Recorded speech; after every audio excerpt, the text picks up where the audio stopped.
November 7, 2013 Finance Committee meeting to order. It is 6:45 PM.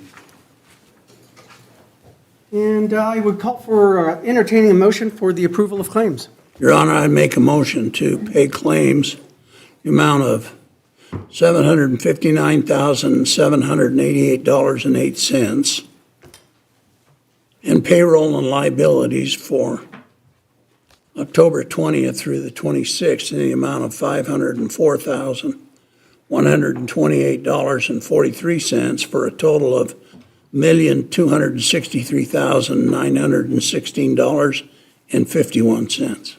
Second. We have a motion and a second. Is there any additional discussion? I have none, Your Honor. I've read through it and it looks good. And being none, all those in favor say aye. Aye. And I vote aye as well. Motion passes.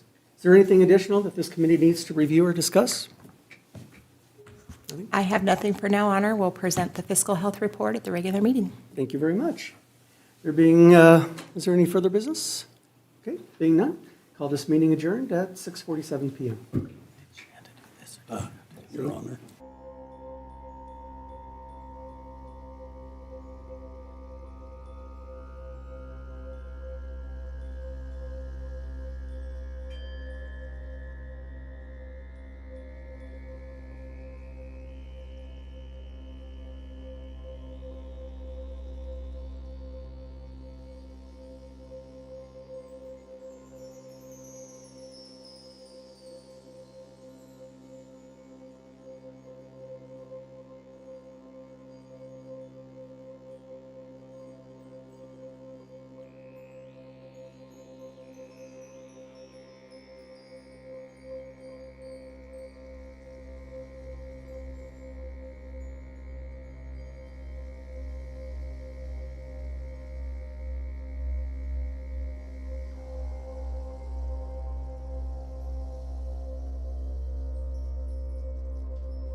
Christie and the council. I call the November 7th, 2023 regular meeting of the Riverton City Council to order at 7 p.m.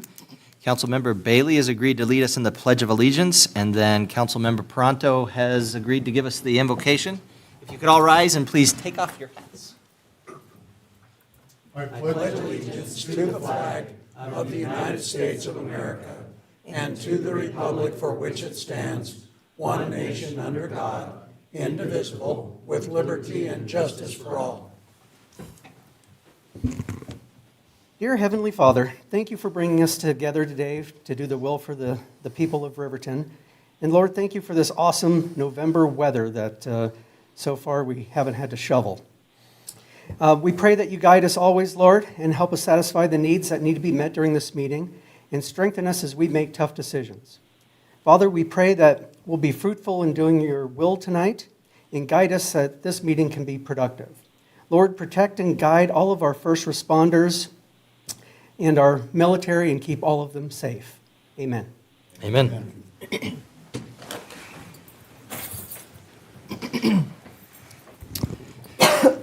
All right.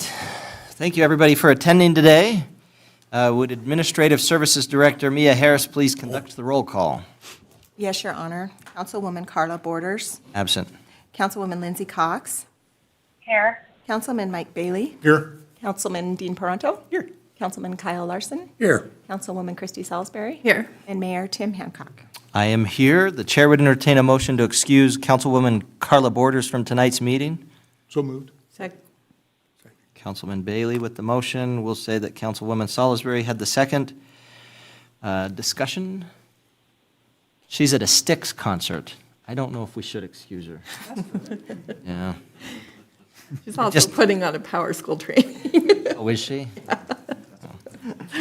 All right, all in favor say aye. Aye. Aye. I vote aye. All opposed say nay. Motion passes. I declare we do have a quorum. Chair would entertain a motion for the approval of the agenda as presented. So moved. Second. Councilman Larson with the motion, second by Councilman Paronto. Any discussion or amendments? All in favor say aye. Aye. Aye.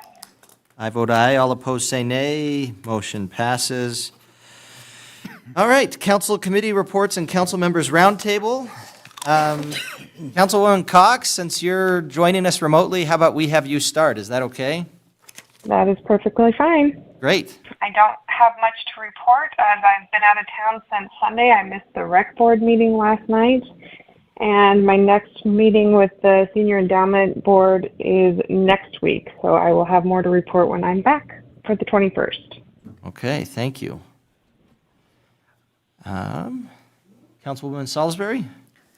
I participated in the finance meeting very limitedly tonight, and we'll have a chamber meeting later on, so I don't have anything else. Oh, they had the quick finish at the college last weekend. That was really nice up at the college from 5 to 7 with the local artists and stuff, so that was nicely done. Nita Kehoe does a great job with that, so. You got to attend? No, I've been out of town. Oh, well, I'm glad you're here today. I am too. That's all I have. Thank you. Councilman Larson? I have nothing, Your Honor. All right. Councilman Paronto? Your Honor, I attended, it seems like a long time ago, but back on the 20th of October, we had the airport board meeting. We talked about some various projects that were coming to completion, like the seal coating and painting and so forth. They have a new aircraft counting solution so that we can get pretty accurate numbers of takeoffs and landings and aircraft that utilize our airport. And they also presented the possibility of someone prospecting for the restaurant up there at the airport. So that would be kind of interesting if that came to fruition. I also wanted to remind everybody that Saturday, November 11th is Veterans Day. To me, it's one of our more important public holidays. And it's kind of interesting, but it was originally meant to commemorate the end of World War I and really the major hostilities of World War I. And it was at the 11th hour of the 11th day of the 11th month of 1918 when the armistice with Germany went into effect. And it's just kind of interesting to remember that because it was Armistice Day until 1954 when it got changed to Veterans Day, really to honor all veterans of the wars to that point.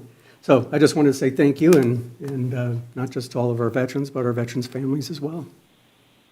And with that, sir, that's it. Sounds good. Thank you very much, and thank you for the reminder about Veterans Day. I guess I would remind folks that the city will be closed on November 10th.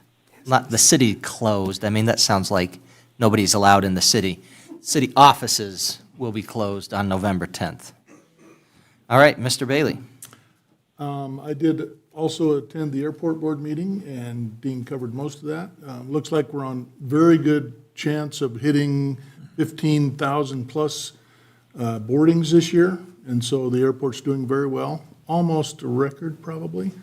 I think 16,000 was the biggest Yeah, year we've ever had. and that was a So I long think time. we're doing good, and that was a long, long time ago.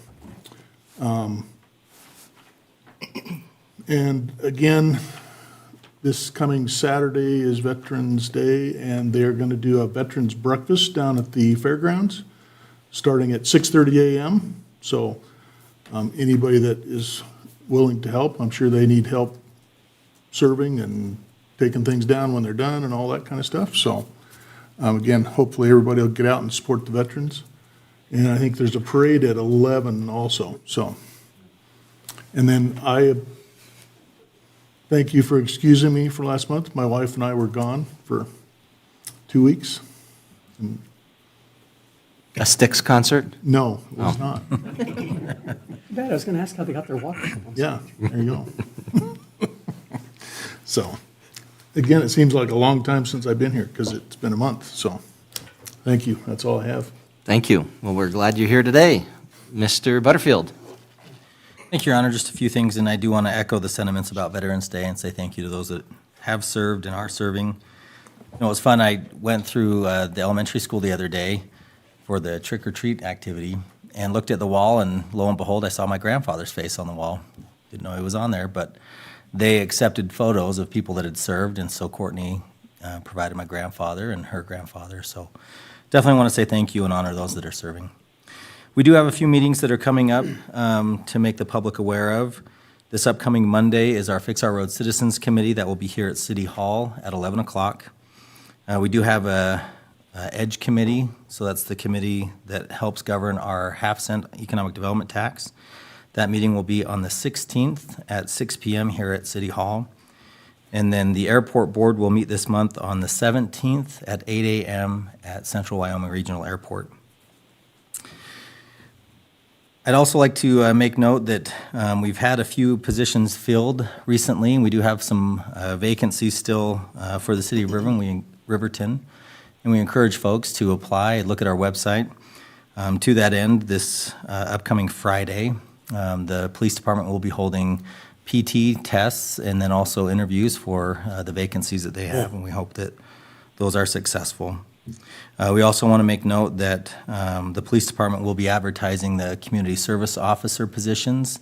Those have been in discussion for some time, and we will be advertising 2 CSO or community service officer positions with the intent that they will help enforce our ordinances, help provide services, and support our officers in the community and to those that need assistance. There was a successful coordinating event between the police departments of Fremont County, and it was to enforce our traffic laws and protect our community from those that are driving under the influence. And that was a very successful event coordinated by the chief and the other chiefs of the community. A few other things just to make note of. The Public Works Department has replaced the playground at Aspen Park, so if you haven't seen that, I think it's a really nice improvement to the playground that was there. It's still not open to the public because the play surface, the rubber mulch, needs to be installed and some landscaping needs to be placed. But the playground is up, and we want to say thank you to the crews and also to the rec district who supported that purchase through a grant that they provided the city of Riverton. I also want to highlight our community development department. They were able to submit a grant to the State Loan and Investment Board for ARPA funds that were allocated by the legislature. This was for HVAC improvements at City Hall and also at Central Wyoming Regional Airport to the tune of about $1.2 million that was awarded. And I'd like to say I'm really proud of our team, for Mike's team for doing that, but also for all of our team members. We are one of the few communities that have received all of their grant applications as it relates to competitive ARPA dollars, whether that's through the water and sewer programs that were afforded by the legislature or the local government programs that were afforded by the legislature. The city of Riverton has received $5.2 million in funds, and that's It's huge. that's something I'm very proud of, and it speaks to, I think, the credibility of the city of Riverton and the applications that were submitted. There was a lot of work that went into them, and I think we gained some trust of the SLIB board, and these projects will help us replace our water meters. It'll help us improve drainage along Webwood Road and help us with our HVAC units. So again, I'm very proud of our team for doing that. And then just really quick, I had opportunity to attend the first meeting of the YOCMA, that's the Wyoming City Managers Association, last week. This is a new association, and I'm excited to be part of it, as this will provide opportunities for collaboration with other cities that have administrators, and we can network and share ideas. So that was something I enjoyed participating in last week. And with that, Your Honor, I will stand for any questions and yield the floor. Thank you. All right. I'd like to say I'll be brief, but it's been a busy couple of weeks, so I'll do my best to at least be quick. First off, I guess first thing I wanted to say is I really do appreciate the work of our senior staff and our city staff in general. $5 million is a lot of money, and that definitely helps to make it so that we can run the city better. I would say that the CSOs, the community service officers, is the brainchild of Chief Hurtado, and he's put work into that and continues to put work into that. I think it can definitely help to do things that will relieve some of the time that our officers are having to spend enforcing different laws, and the idea behind it is to be able to have them take time that officers normally can't to be able to find assistance for folks, and I really appreciate that, and I hope we get some people that are willing to apply. I would encourage you that if you know anybody looking for a job, look at the city website. We're hiring a lot of different positions. Or if you need a job, please feel free. Also, we have the DUI task force. Mr. Butterfield talked a little bit about that. The DUI task force is something that operates through the state, really, that they have encouraged it. And the members of the task force are members of the communities. We've got the chiefs of police. We've got the sheriff that's represented. Even though the sheriff might not be there, there's a representative from the sheriff's office that's there. And that's where this idea of this multi-jurisdictional enforcement team came from. So we have authority that has been granted through MOUs through Lander, Shoshone, DuBois, Sheriff's Office for enforcement operations that would take place at particular times, dates, that would be with the idea of finding people that are DUI. This first one was well advertised. And normally we've done that usually when the highway patrol is out. They'll say, hey, we're going to have additional enforcement this weekend. There's no guarantees that the next one will be advertised. I say that as a warning, but also as something to be aware. If you are in the city of Riverton and you're like, why am I being pulled over by a Lander Police Department vehicle? If you're confused, feel free to ask them. Probably could call the non-emergency number and say, hey, I'm being pulled over by a Lander Police Department vehicle, if you want to make sure that everything's legit. But we did have some people that were questioning that, and they were reassured. They got a ticket, and they're like, do I really have to pay this? And they were told, yes, you do have to pay this. So I really do think that that was a great thing to be able to do. It's not just going to be in Riverton. There's going to be operations in Riverton, Shoshone, Lander, and also could be in the county. So be aware. And it's a very unique thing. The state hasn't done this before. It's operating with funds provided by the state. And right now, we're kind of a test community for it, for them to see how well it works. And we've been keeping a close eye on it. If you want to be a part of the DUI task force, which really has the mission of trying to figure out solutions to the great number of DUIs that we have in Fremont County, please feel free to join. You're welcome to. Give me a minute and I'll tell you the next date that we have a meeting. I have it in my phone, I think. November 16th, 10:30 a.m. here at City Hall. If you're even just an interested citizen that thinks, hey, what can we do about DUIs? Please come. We'd love to have your input and ideas and your help. The next thing I want to talk about is our Parks Community Meeting that was put on by Brian Eggleston, and I think it was a success. The discussion was about City Park, what kinds of things we want to do there. We've had a lot of people that are trying to say we need to do this, that, or the other thing with our tennis courts or other park assets. And the best way that we figure we could get this sorted out would be to have a public meeting and get feedback. If you have ideas and you didn't come to the meeting and you'd like to give feedback, Brian's cell phone number, I'm kidding. I'm not going to give you a cell phone number, but you can call the city and ask to speak with Mr. Eggleston, 856-2227, and let him know what you think about what we can be doing with the parks. The discussion centered around Sunset Park and also City Park, so feel free to get to talk, and we would appreciate your feedback. And would certainly appreciate people that are coming with ideas and money. That would be the best scenario. So if you're wanting to do that too, let us know. The next thing I want to talk about is about the community planning meeting that we had on the 18th of October.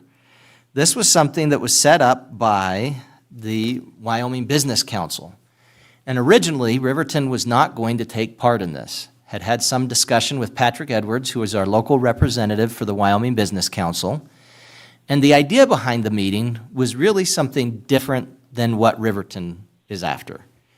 Part of it was to start with economic development planning. Now, in Riverton, we have a strategic plan. We have an economic development plan, thanks in large part to the efforts of IDEA Inc., Tony Tolstead, former council, former mayor, would put a lot of work into getting that done. And through a lot of work from people who came to meetings and gave feedback that went into those plans. So initially, it was not something that we were planning on attending. However, it was being held in Riverton, and it felt really weird to have Shoshone, Du Bois, Lander come to Riverton for an economic development meeting and not have Riverton there. So last minute, I don't want to say last minute, but 6 days before, Kevin? 6 days before, I said, you know what? If nothing else, the collaboration that we can have between Riverton and our neighboring communities would be good.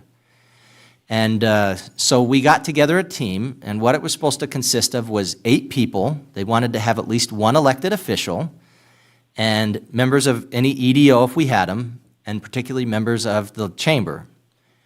So I got a hold of our chamber. They sent 3 representatives, Tiffany? 4? 4. So we were supposed to have a team of 8. The chamber said, well, we have a lot of people that are interested in this. They sent a lot. Kevin, of course, from IDEA Inc., sent 2 representatives. And then we had a representative from Wind River Development. Now, this is where the rubber is going to meet the road a little bit. I've had people that have criticized that we didn't have anybody from the downtowners. I wish we had. We had a limit of 8. I actually went to 9, and I wish that I had been able to have a larger team. Since then, we have more that we're going to be doing. A lot of the discussion at that meeting was what can we do to give economic development a shot in the arm in Riverton? I'm not talking about vaccines. What can we do to help with economic development in Riverton? So one of the biggest things that we said we need to work on is communication. We need to make it so that we have better communication between our agencies and our organizations, and we can get rid of some of these silos where people are kind of just focusing on one thing, which is good. I mean, people get very mission-oriented in Riverton, and that's good. But sometimes we do that to the detriment of helping out other organizations that are in a similar area that we are. So that's the goal. That's where we're wanting to go. We had one meeting with the Wyoming Business Council, and then we had a follow-up meeting with our small group to discuss it and figure out some different ideas that we can do. We look forward to involving a lot more organizations at a future meeting that's going to be held about 90 days after that initial meeting. So please be aware, we have some things we're wanting to do to improve Riverton, improve economic development. We're putting some work into it. And if you didn't get to come to the initial meetings, I'm sorry. We will try to involve you as we go forward. And if you want to be involved as we go forward, feel free to call me. My number is 858-440-1206. I was going to give you a different number, but I'm not going to give you that one. Feel free to call me because we are very interested in people that want to be involved in economic development in Riverton. And we're planning on having a meeting in January. We'll keep you posted, and we'll keep going forward. All right, that is it. I told you it was going to be long. It wasn't that long. Not bad. Yeah, could have been worse. All right, next up is communication from the floor, citizens' comments. Anyone in the audience wishing to address the council regarding an item that is already set for a public hearing, you're welcome to come up during the public hearing. If there's another item that you want to speak to the council on that's not set for a public hearing, when we get to that item, feel free to raise your hand. However, if you want to talk about something that's not currently on the agenda, this would be the time to come up. Tell us your name. If you have an organization that you're associated with, please tell us that. If you're an individual, I'd ask you to keep your comments to about 5 minutes. If you're a group, I'd ask you to split up between your group to have your comments be about 10 minutes. But feel free to come up. I had 2 people that raised their hands. Whatever order you want to come in.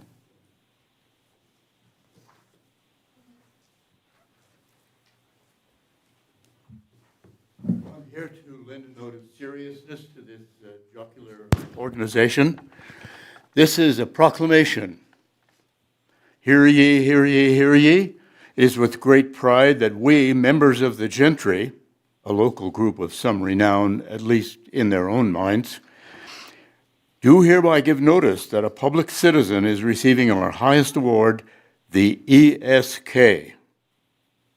We gentarians meeting in the great state of Wyoming, having informally established a lodge on Chandel Boulevard in the beautiful community of Riverton, and having met in open public gathering every Wednesday at the appointed hour of 9 a.m., did vote unanimously, more or less, to bestow this honor. This honor for the noble act of slaying one of the most ignominious creatures known to any community, that creature being a full-grown eyesore. This beast can take many forms and can live among a community, even with children, appearing to do no harm until it is, sadly, too late. This creature lurked at the corner of West Main Street and Fairview Drive and took the form of a once great and powerful Ulmus parvifolia, otherwise known to most of us as a Chinese elm tree. This diabolical beast was taken down and its curse removed with one sweep of its owner's singing Husqvarna chainsaw. What is amazing and wordworthy is that this identification and dispatch of such a nefarious creature took place in a short record time of 2 months and in broad daylight.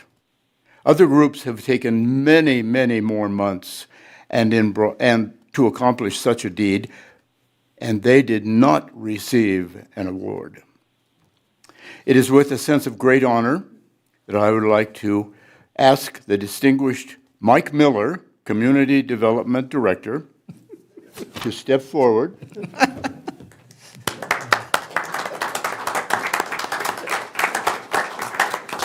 And receive his well-earned recognition and most favored title among the gentry, ESK, which means eyesore killer. Receiving also a framed picture of the Ulmus parvifolia in full auspicious regalia before Sir Mike struck him down. Respectfully submitted, the gentry.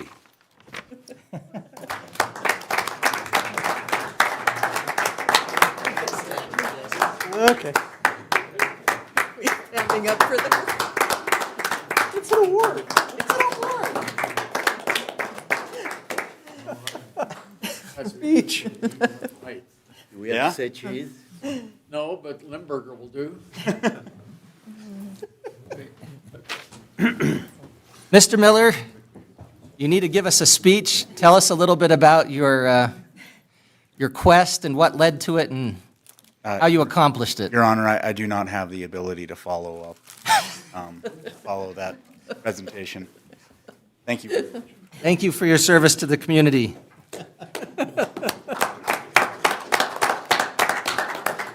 Could I just clarify, does he now have to put ESK after his name, kind of like MBA or something like that? Okay, thank you. I'll expect to see that in future correspondence, Mr. Miller.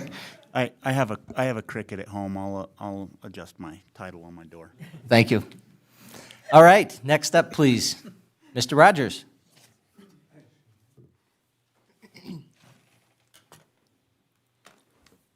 Yeah, I have no idea how to follow that. No, I'm Chuck Rogers.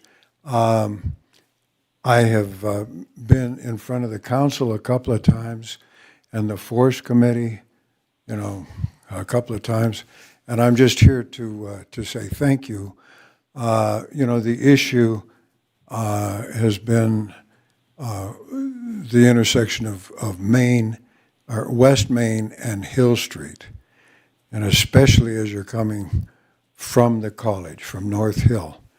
And you guys have listened, and you've taken action. It's kind of maybe a poor man's semi-solution, but I'll tell you what, if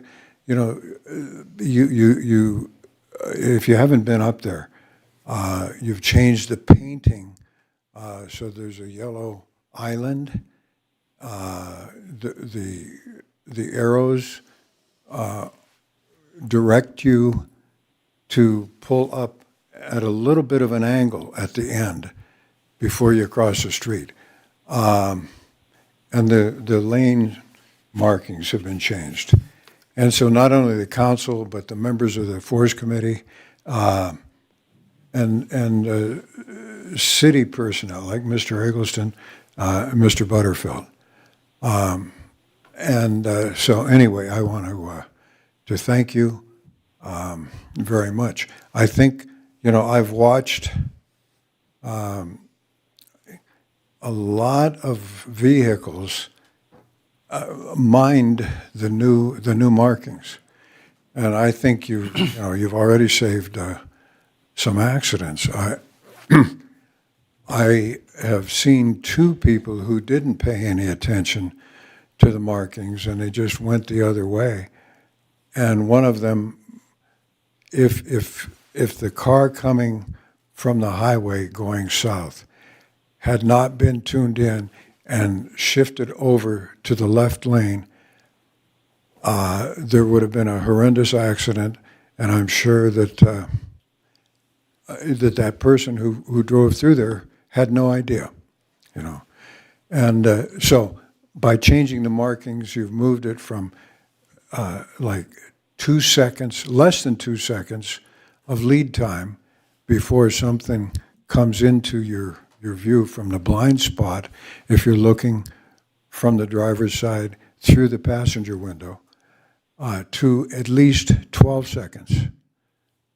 So that's a tremendous difference. And so thank you. And I also want to mention on Veterans Day, Central Wyoming College is putting on a performance for veterans at 7 o'clock at CWC, at the main theater. Okay, thank you. Thank you, Mr. Rogers. Appreciate that. And thank you, Mr. Eggleston, for acting on that. Appreciate it. I noticed that a couple of weeks ago, and Does make it a lot easier. Now, I don't know what's going to happen during the winter. We can't see the market. Oh, we'll keep working on it. I think you had one more back there. Yep, we do. We actually have two more. Oh, two Mr. more. Warpness Okay. and Ms. Eustace, I think. Oh, and Mr. Beers. Ron Warpness, citizen. At the last council meeting, Mayor Hancock seemed disappointed that I didn't read one of my epistles to him, so I'm going to correct that error. Council, staff, viewing audience, I don't know how to top Wayne's presentation. That was wonderful, and thank you, Mike. That was great to get that done. And $5 million coming into the city is remarkable. That was really great, Kyle. But this is an issue that I've struggled with for the last 6 months. I've come to the considered opinion that if it is that important to me, then it is important. I hope and pray that you as council members will understand its importance and that I am not just being petty or abusing this opportunity to take advantage of one of the most wonderful freedoms that we have in this country. I have 3 questions that I would like to ask you. Do you believe that free speech, both written and spoken, is important? Do you believe that the most important part of a private business should be free from government direction in how it runs its business? Do you believe that a private business has a special responsibility to the public when performing the duty it is approved to do by the government on behalf of the public? If you said yes to these 3 questions, and I agree, then I would like to tell you a story.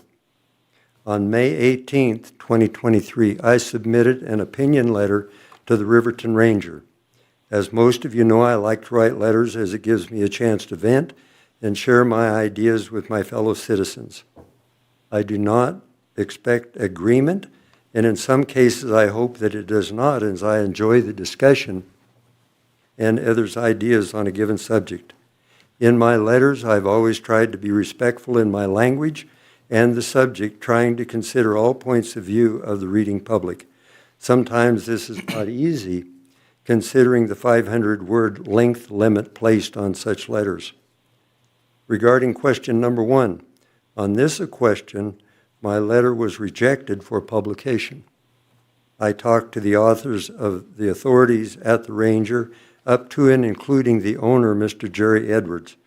They would not relent unless I took one line out of the letter. If I did, they said they would print it. After thinking about it for a couple of days, I refused on principle, as the line in question was true, and more importantly, it was my opinion. Regarding question number 2, the Riverton Ranger is a privately owned paper and can legally choose to print or reject whatever it wants within its pages. I acknowledge that fact. Regarding question number 3, the Riverton Ranger is the official legal paper of record for the city of Riverton. As a citizen of Riverton, my taxes pay thousands of dollars each year for legal publication in the Ranger due to this legal standing.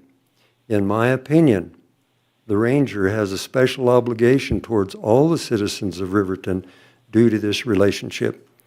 At this time, our country is at a very fragile juncture regarding losing our freedoms. Our First Amendment right of free speech is fundamental.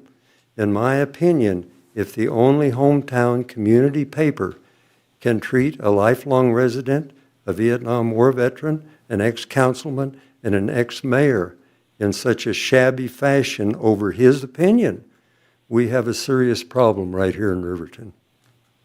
Given my canceling by the Ranger, I am left with no other choice but to bring this issue to the public in this fashion, as I feel this matter is too important to ignore. I would like to suggest that the City Council reconsider declaring the Ranger as its publication of record and consider going to an electronic format and save we taxpayers those thousands of dollars in legal publication fees.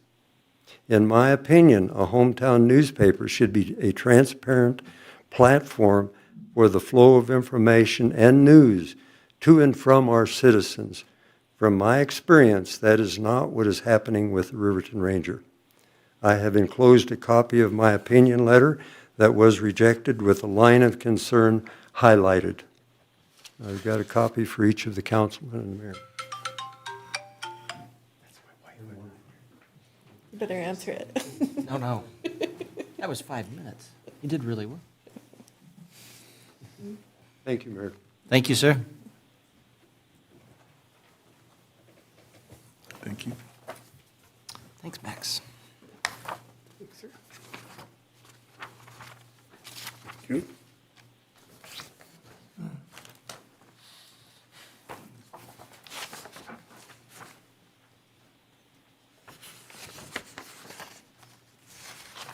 All right. Were you still wanting to speak, Ms. Eustace? Come on up. This is my first time here. I was told we were having I'm Nancy Eustace from the American Legion. I'm the commander of the American Legion, District 3, Wyoming commander. And we were having a meeting about the Veterans Day Parade, and Carol Harper said that I should come here and talk to the City Council about some of the activities that the American Legion is doing. And so I just wanted to talk about we're putting out the Avenue flag. CWC is going to help us do that for Veterans Day this Friday. And of course, then we have the Veterans Day breakfast. And I also wanted to mention we have been doing a half a beef raffle, and we're going to draw the winner after the breakfast. We still have several hundred tickets to sell. And I have some tickets with me here today if anybody wants to buy any after the meeting. And also, we've already discussed the parade, and hopefully everybody who wants to come and participate in the parade shows up at 10:15 around at the Home Depot to get all lined up. We'll be doing taps across America at 11 o'clock, and then start the parade after that. And we're going to stop at the First Interstate Bank, and Carol's going to sing the national anthem. So we are trying to make the Veterans Day Parade a really good parade and hopefully grow it bigger every year. Some of the other things that the American Legion does for the community are the next thing that's coming up is the oratorical contest. This is a speech contest. It's an 8 to 10 minute speech on any aspect of the United States Constitution, and a 3 to 5 minute speech on 4 assigned topics that are assigned every year. We are taking applicants for our post 19 and other post Lander, and I think Casper does it for the post contest. And if they win the post contest, they can go to district, and district goes to department, and department goes to national. The national contest is the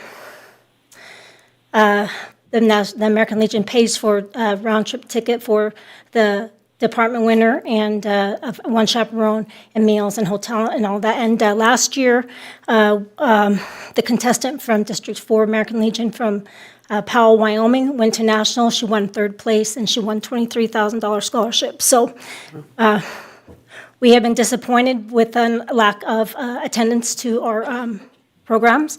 So we hope that we can get this out and that we can get some contestants to send, hopefully to national from Riverton. That would be awesome. Thank you very much. Thank you.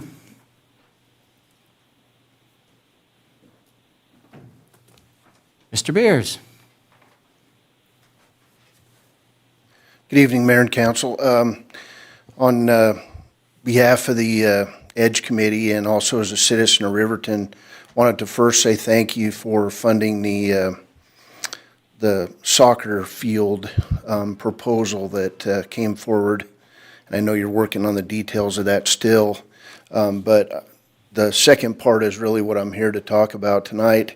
Last night at our Riverton Recreation District 25 meeting, and Mr. Prano is a member of that. He ditched us last night, but anyway, so I don't know if he knows about this yet, but we voted unanimously as a recreation district to enter into the partnership for this future soccer and hockey facility to the tune of $250,000. And we're very excited about it. We can't award the money right now, but what we've asked the folks from soccer to do is come back in our January grants meetings and present the formal application at that time. But it's an exciting thing.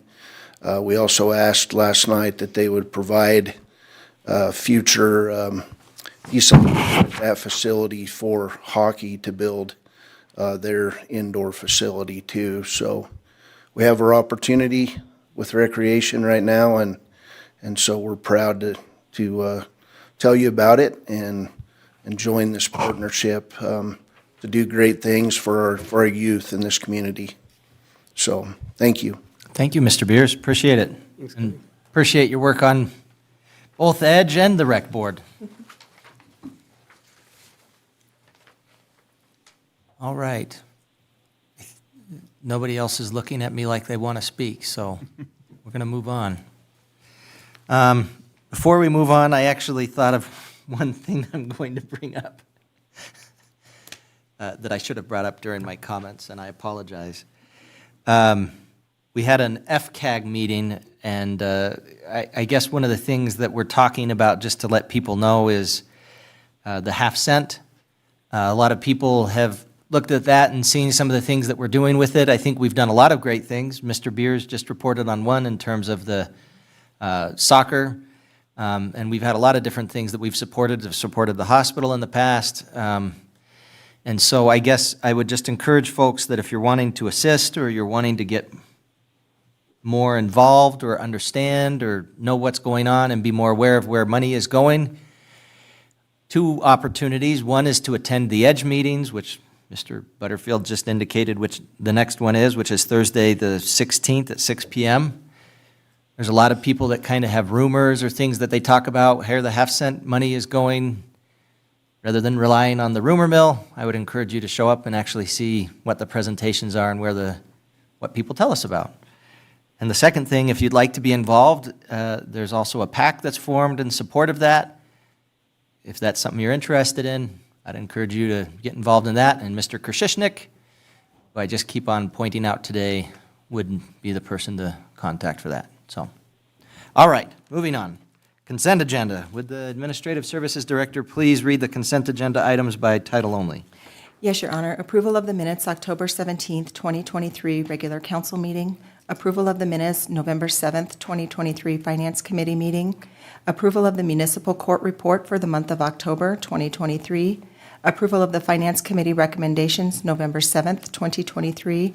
Replat lots 2 and 3, Eastern Shoshone Business Park subdivision. Are there any other items requiring further discussion? Your Honor, this evening at 6:45, the Finance Committee met to consider claims to be paid in the amount of $759,788.08. Payroll and liabilities for 10/2023 and 10/26/2023 in the amount of $504,128.43 for a total of $1,263,916.51. I was going to say, you were close. So almost. Thank you. Chair would entertain a motion to approve the consent agenda as presented. So moved. Motion by Mr. Bailey. I'm going to say that's a second by Mr. Larson. Is that okay? Any discussion? Your Honor, I'll abstain from any warrants paid to traveling computers. Okay. All in favor, say aye. Aye. Aye. Thank you. I vote aye. Any opposed, say nay. Motion passes. Consideration of ordinance number 23012, third and final reading, loitering. Police Chief's report, please. Chief Hurtado. Thank you, Mayor and Council. The police department responds to several complaints, often about persons loitering or prowling around businesses at night or when they're closed. The current Riverton Municipal Code only specifies loitering on school property. The last two readings, first and second reading, council and the public have had the opportunity to refine and the proposed ordinance. The last discussion, there was mention of the wording public. So this third and final reading, we have strict striking the words public or private, and it will just, that portion of the ordinance will only refer to just schools. So for the purpose of the new section 908.030, section C, the term loiter refer to the act of being idle, wander aimlessly, loafing on the property of another, which has been clearly designated or marked as closed, or no loitering without a lawful purpose, and includes school premises or private property owned or leased by another. This will bring us to the third and final reading, and ready for any questions on this. Okay. Thank you, Chief. Administrative Services Director, could you please read ordinance number 23012 by title only? Yes, Your Honor. Proposed ordinance number 23-012, an ordinance amending Title IX, Public Peace, Morals, and Welfare to revise Chapter 9.08, Offenses Against Public Peace and Decency, Section 09.08.030, loitering, camping out, etc., upon public or private school property of the Riverton Municipal Code, and repealing all ordinances or parts of ordinances in conflict therewith, and providing for an effective date. Thank you. Chair would entertain a motion to adopt ordinance 23012 on third and final reading. So moved. Second. Councilman No, we Pronto? have to do a recording on that. It's got to be verbal. Yes, for I agree. We're just at the motion. Yes, we have to do the roll call vote when we get there. I agree, Councilman Larson. Thank you for the reminder. Was there a second on that? motion, Mike seconded. Second? Okay, thank you. Discussion.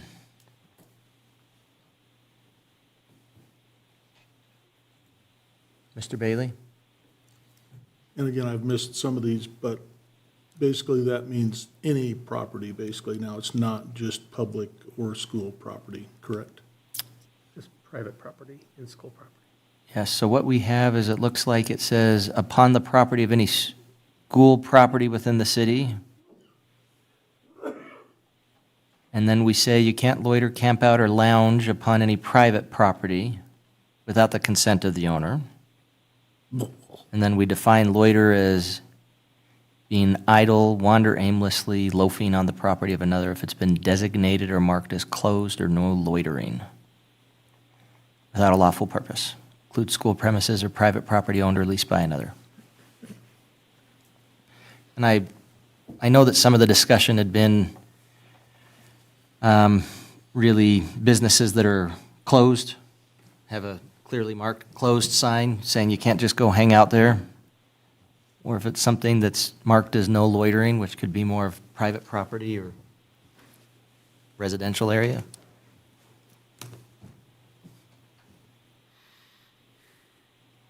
Did this address your concerns, Mr. Paranto? I remember that last time that was the public or private. It's just simpler. Oh, it's okay. Anything else? Okay. All right. Would the Administrative Services Director please conduct a roll call vote? Yes, Your Honor. Councilwoman Lindsay Cox. Aye. Councilman Mike Bailey. Aye. Councilman Dean Paranto. Aye. Councilman Kyle Larson. Aye. Councilwoman Christy Salisbury. Aye. And Mayor Tim Hancock. I vote aye, and motion passes. Thank you. All right. EDGE recommendations, Administrative Services Director's report. Thank you, Your Honor. Following the approval of the half-cent for economic development tax, the council did establish the EDGE Committee through a resolution adopted in September of 2020. The City Council approved 2023 EDGE mayoral committee appointments of its 7-member, 2 alternate appointments. The third round of funding application period opened on September 1st, 2023, and closed September 30th, 2023. The information was published on the city website, social media page, announced at city council meetings, and local media outlets. The committee received funding applications from 6 entities with estimated project costs of $850,200 and funding requests of $394,354. The committee met on October 12th and heard presentations from each of the applicants, and they met the following week on October 19th to discuss the request and make funding recommendations. The staff has not conducted work towards the verification of the submitted application, claims made by the applicants, or feasibility of the proposed projects. Application information can be acquired at the direction, additional information can be acquired at the direction of the council. Included in this report is a spreadsheet providing the applicant information, their project descriptions, funding requests, project totals, and recommended funding. The applications are included in their entirety in your packet for your review, and the committee recommends 4 of the 6 entities for EDGE funding. The first recommendation was for Arcadia Minerals. Their estimated project cost was $35,529, and their requested amount was the full amount of $35,529. The second recommendation goes to Honeyfly Company. Their estimated project cost was $522,662, and the requested amount was $187,867. The third recommendation was for Miller Bulk Goods, LLC. Their estimated project cost was $49,136, and their recommended amount for funding was $24,000. And the fourth recommendation would be for Spotted Buffalo, LLC, with an estimated project cost of $65,000 and a requested amount of $65,000. The 2 remaining applicants, Riverton Medical District, did have estimated project costs of $97,873, with a requested amount of $36,958. The committee did not recommend funding for their project. And Spencer Yowell requested $80,000 for his project with a $45,000, his project was $80,000 and his requested amount was $45,000. And the committee also did not recommend funding for his projects. If directed to develop funding agreements, the staff will coordinate directly with the applicants to provide the agreements. And for alternatives, the council may choose to fund applicants as desired, and so long as applications for funding meet the parameters of the law and the ballot language. As a reminder, the approved ballot language defines economic development as any project that retains or increases employment and/or results in a net gain of money into the community. The total available balance of monies available for distribution is $192,354. And I would stand for any questions that you may have. We do have several of the applicants in the audience tonight if you have any questions, and we also have representation from the EDGE Committee. All right, thank you very much. I appreciate it. Well, the way that we could do this, and I think I'm trying to remember if we've done it this way in the past, is take each of them one at a time and consider motions for each of them. I guess if we could do it that way, we could hear from our EDGE representative first to see if they have anything to add before we get started, kind of as to why and how and that kind of thing. Who's our EDGE representative? Is that you, Mr. Beers? Great. Do you have anything to add to what we've already heard?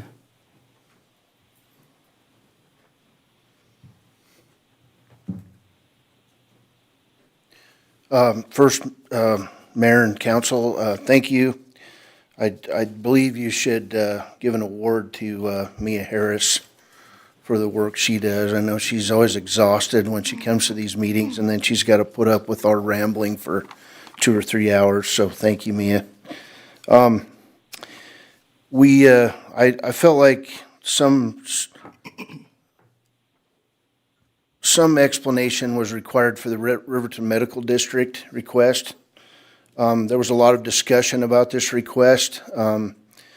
If you read the request, it did not really meet the requirements, the individual request of retaining or increasing employment based on the request. It was asking us basically to pay some salary for the project director that's working on the hospital project, and then also the folks involved, and man, I'm such a pro hospital guy. This one hurt me a little bit to think about this, but they're also spending marketing money with an out of community company in Casper. And so for those reasons, it just did not meet what the committee thought was any project that retains or increases employment and or results in a net gain of money into the community. And so our message, and I know there's people here from the hospital group tonight, but please come back at us with a different proposal that would meet this criteria that is pretty clearly spelled out in the ballot language. So, but it was a great group of projects all in all, and you know, if you have any questions, I'd be glad to try to explain what the committee was thinking about. Despite the fact that you're just one person and it's hard to summarize everybody's thoughts? Yeah, we all had different opinions. We all do. Okay, so I hear what you're saying about the hospital. Tell me, I guess, what was some of the thought process with recommending no funding for the Spencer Yowell? Along the same lines, Mayor,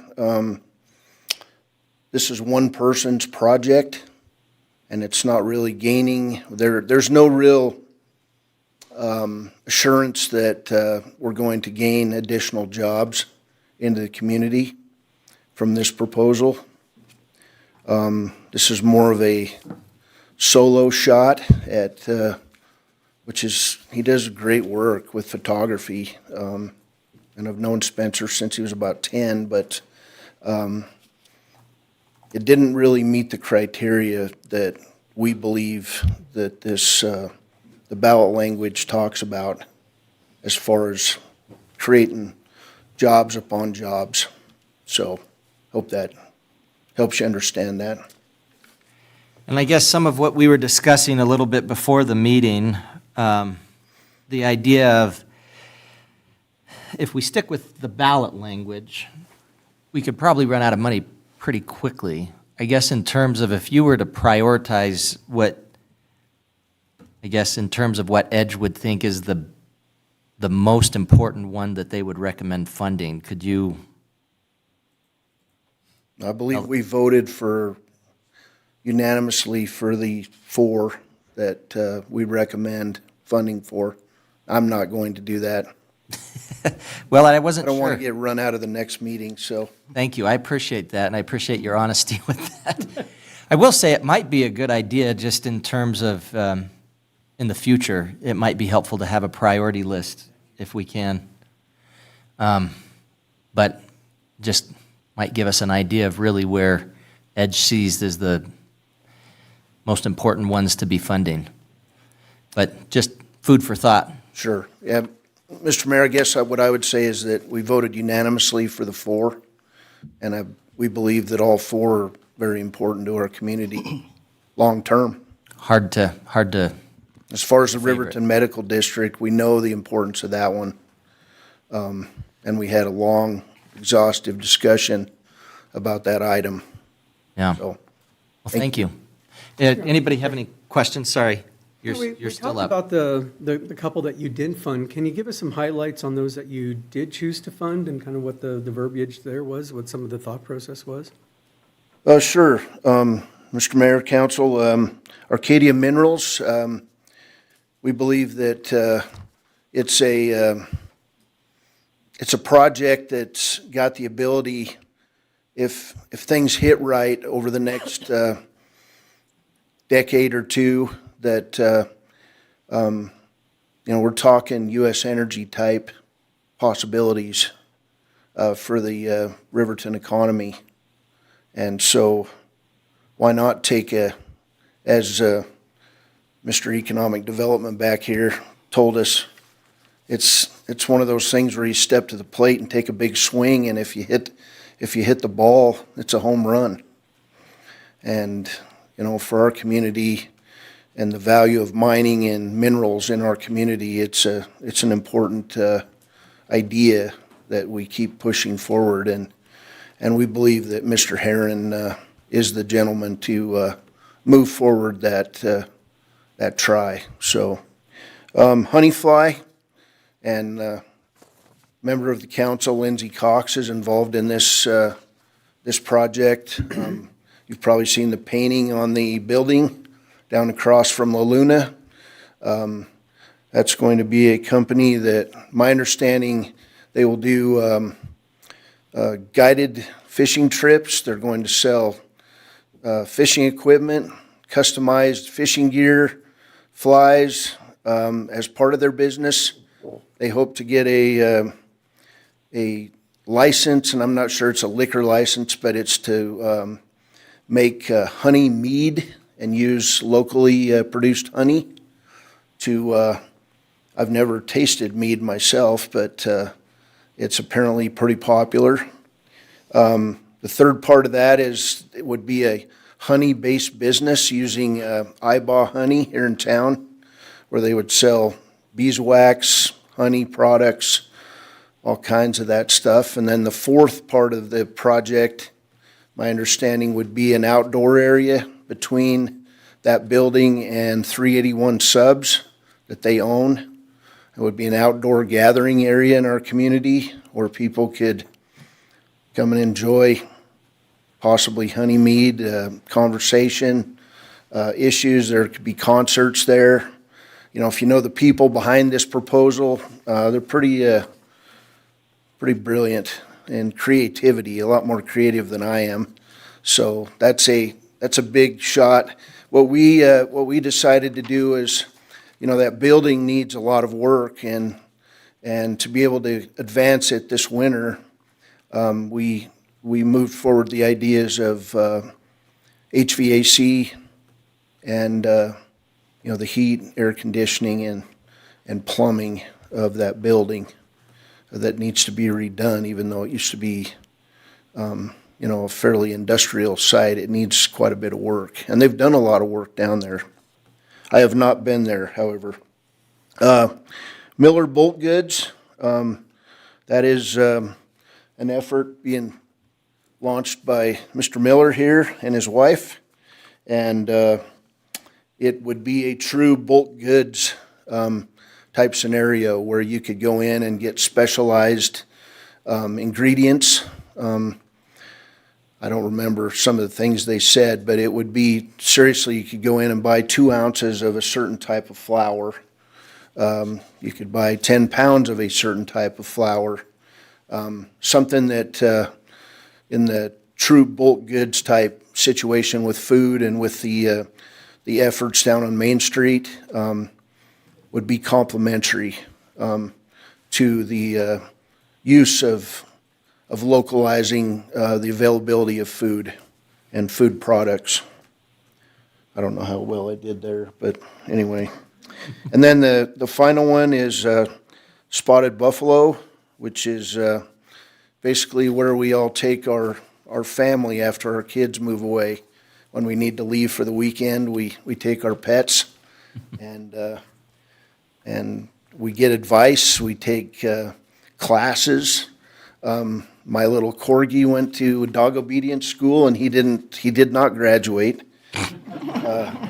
Still working on that, but this is basically doubling the size of Spotted Buffalo, and it's something that we desperately need in this community, is more places to house the animals who are so important to our lives. So that would basically double the amount of space in her kennel. So I guess that's it in a nutshell.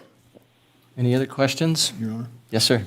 I guess I have a question. So on your percent of requested amounts, how come 2 of them got 100% of what they asked for, and one got 14% and one got 39%? I guess what was your, reasoning along that line? I think you might have hit on what we were kind of considering our slam dunk projects, maybe our prioritized projects as a group. We felt very strongly about those two. Now we feel very strongly about the others, but as you see, Honeyfly would use, if we fully funded it, it would use a lot of our money. And so what we've asked these groups to do is to bring forth a prioritized list of items. And we've tried to keep it to what we consider the essentials. I hope I'm answering a little bit of your question, but, and then Miller Bolt Goods, part of their request involved inventory, and we didn't feel that it was our place to purchase inventory. We'd rather help get everything set up to put the inventory in. And that's part of the reason that one was less. I guess just to clarify too, it looks like, for example, Honeyfly was 14%, but it was closer to 50% of the ask. That was 14% of the total cost, but not too far away from 50% of the ask. Am I right there? Because the requested amount was $187,867. Recommended amount was $72,600. So more like 40%, I guess. And Mr. Mayor, I don't believe it's our group's job to equalize funding necessarily. I think we need to talk it out and make our recommendations to your body about what we think is important. And I guess the one thing that I was curious about too, it looks like, if I'm not mistaken, Ms. Harris, this is basically a recommendation for the balance. Yes, Your Honor, and that was part of the decision-making with the committee as well. They were very responsible in weighing out the pros and cons of each one of the projects, but they were also very careful that they didn't over-allocate future funding, so that when we go to the table again next quarter, that there will be available funding for other entities. So this would take what we've got. Mm-hmm. Correct. That's correct. Was there a discussion about wanting to leave some just for future, or felt like it made sense to use the money we have? Was there much discussion on that? Mr. Mayor, Council, we have tried to, since I've been on the committee, this is the end of my first year, we've tried to fully obligate the amount of money that we have, but not, and I don't know if we've done it once. Did we obligate future money? Have we done that once? Your Honor, yes, there was the discussion that we did once, because we know that we're receiving approximately $65,000 a month, and at the time that it would go to the council for approval, we would have received that money. Yeah. So we've tried not to do that, and we have welcomed several new members onto the committee, and I believe in the idea that we shouldn't do things that will hurt a future committee's ability to have a good discussion. Okay. Any other questions? Well, we appreciate your work. I guess what I would say is we'll take all that into account and we'll talk about them and try to get things figured out, and hopefully we don't remake the wheel and have as long of a discussion as you guys did. Thank you. Thank you very much. All right. Well, I guess what I would say is I'd just consider a motion and start discussion on each of these individually. Unless we have any other discussion we want to have before we get started with that, just generally.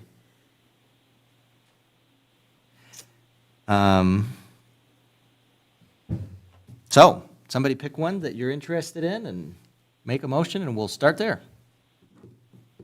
Well, I think Your Honor, I think they all warrant discussion, and not to usurp the Edge Committee or second-guess their thoughtful decision. I think it's important that we air any questions that we might have as a council on the individual requests and how they might actually pertain to meeting the criterias. So I'll make a motion to consider the the first one, which is Arcadia Minerals. You have a motion as to how to fund it? What's Well, your- no, my motion will be to open discussion about Arcadia Minerals, and then we can have the discussion and take that one individually. Can we do that?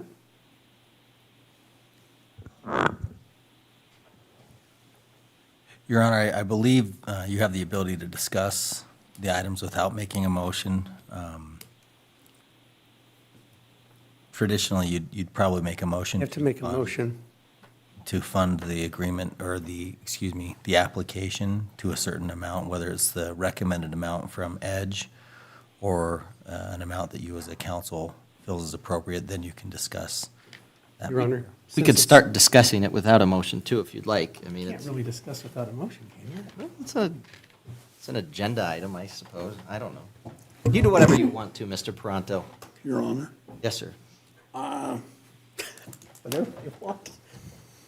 On something like this, I would like, just throwing this out, I would like an opportunity for a work session on this. I don't want to vote tonight on it. We'll be here till Mike's opening up his gas shop in the morning. There's a lot of discussion here.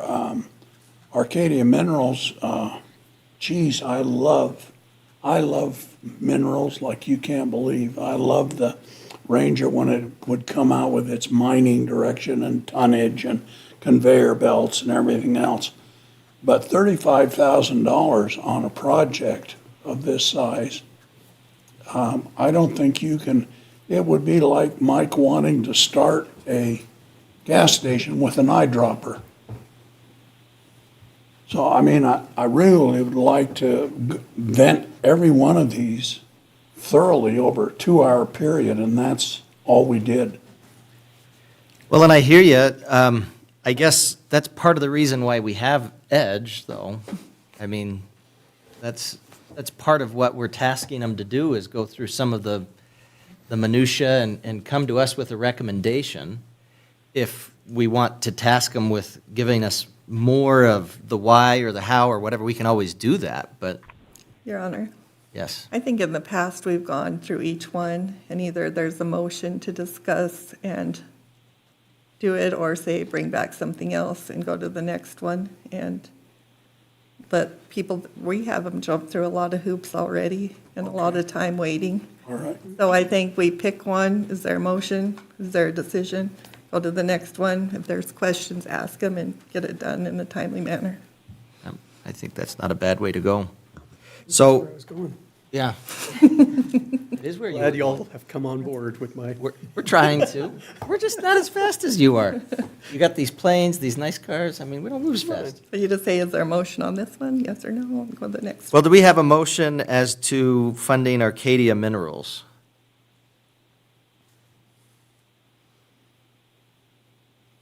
I'd like to have the discussion, so I'll make a motion to fund Arcadia Minerals. How, to what extent are you moving to? Well, I'd like to make the motion to fund it as presented with discussion. Okay. Have a motion to Second. fund Arcadia Minerals consistent with the EDGE recommendation?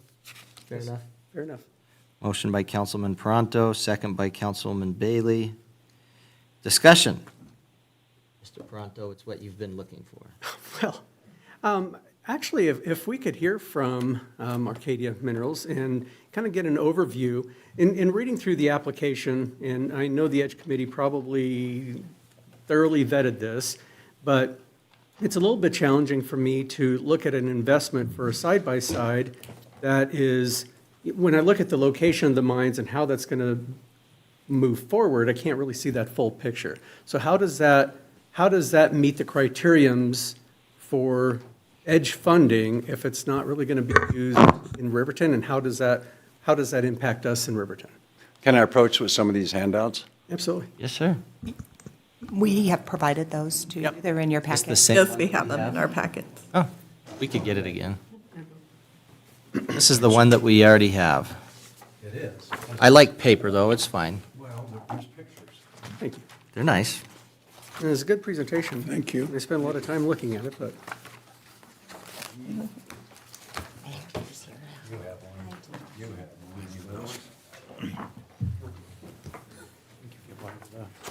He's falling asleep.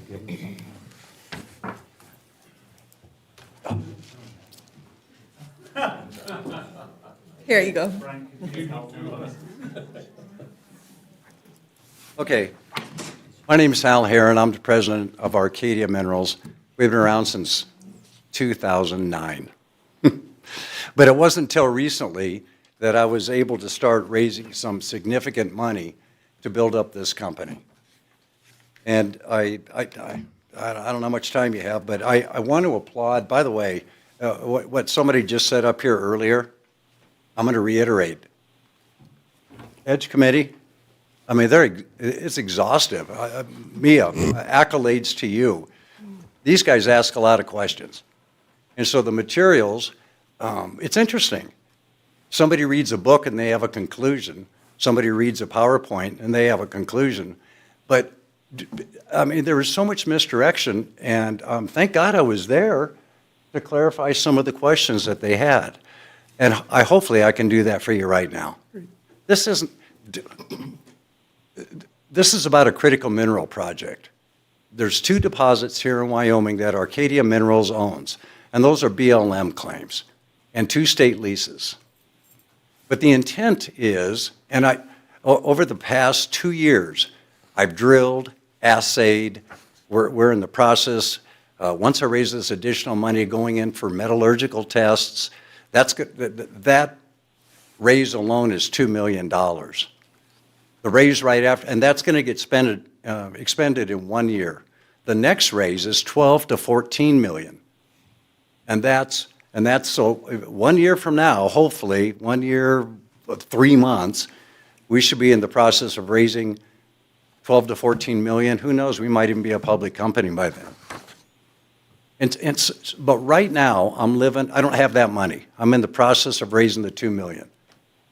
That isn't going to do a whole lot.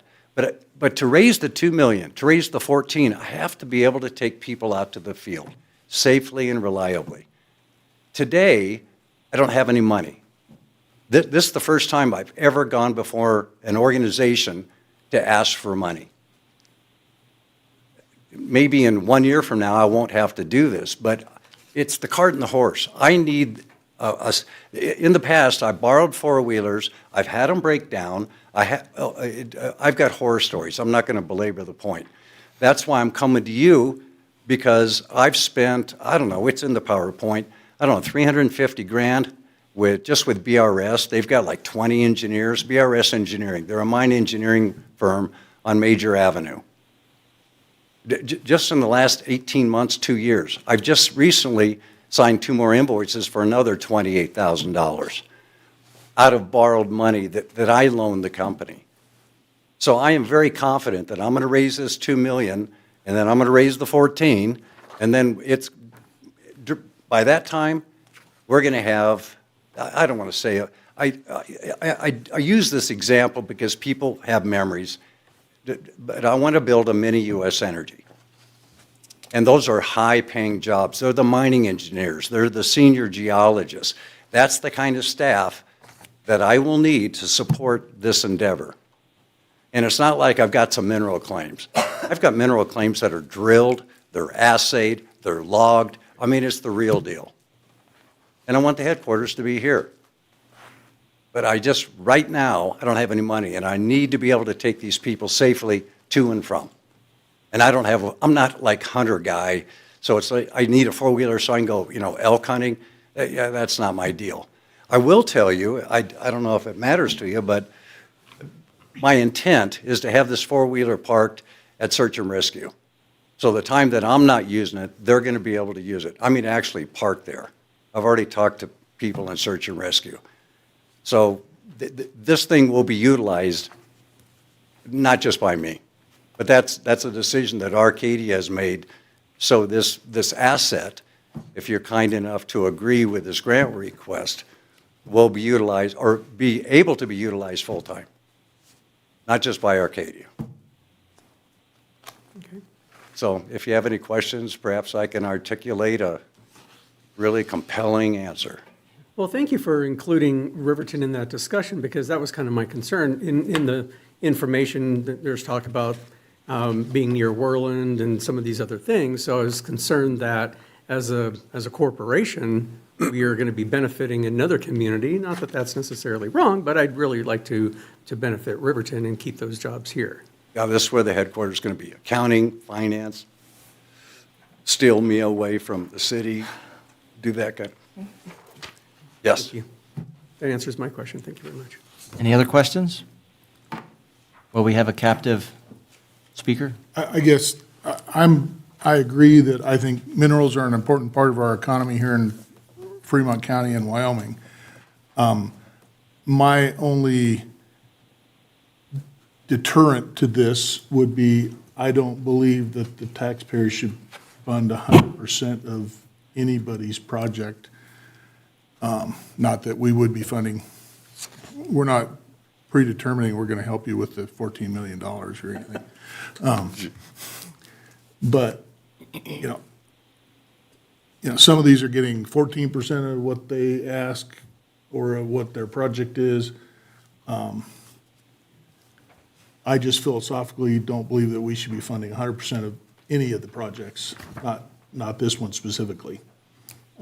Other than that, I think I definitely support your endeavor and what you're trying to do, and I think, again, these rare earth minerals and stuff, I think are a huge importance to the United States as a whole.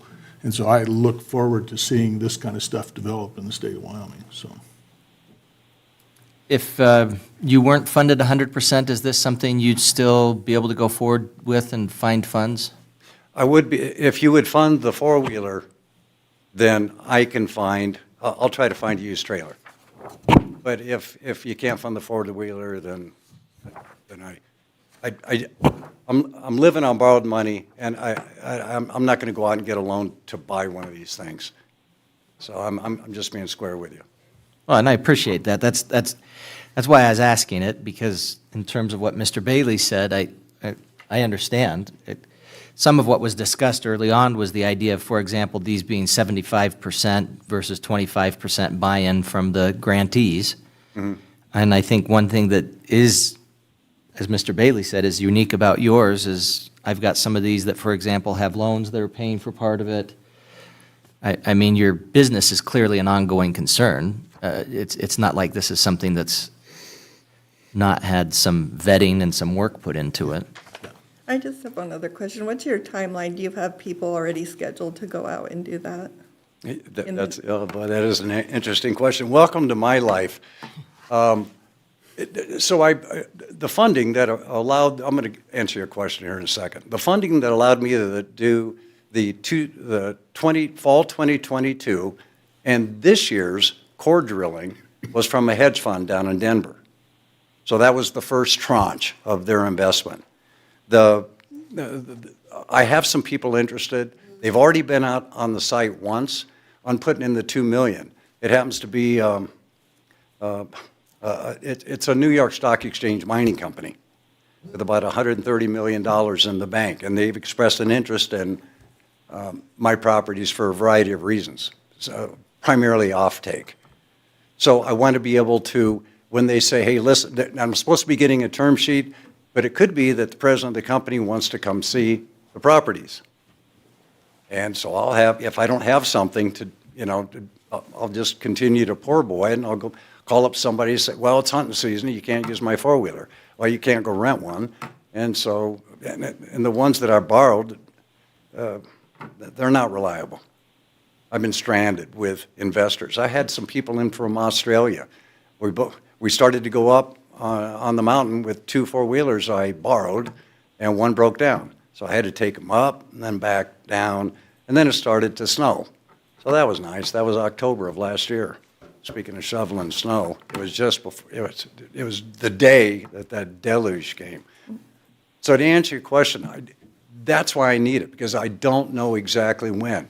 Now, to use this to go staking mining claims, which we will be doing this coming summer, that will be scheduled out so I can tell search and rescue, Okay, month of August, sorry, the machine's gone. Or, 2 weeks in August, 2 weeks in September, whatever.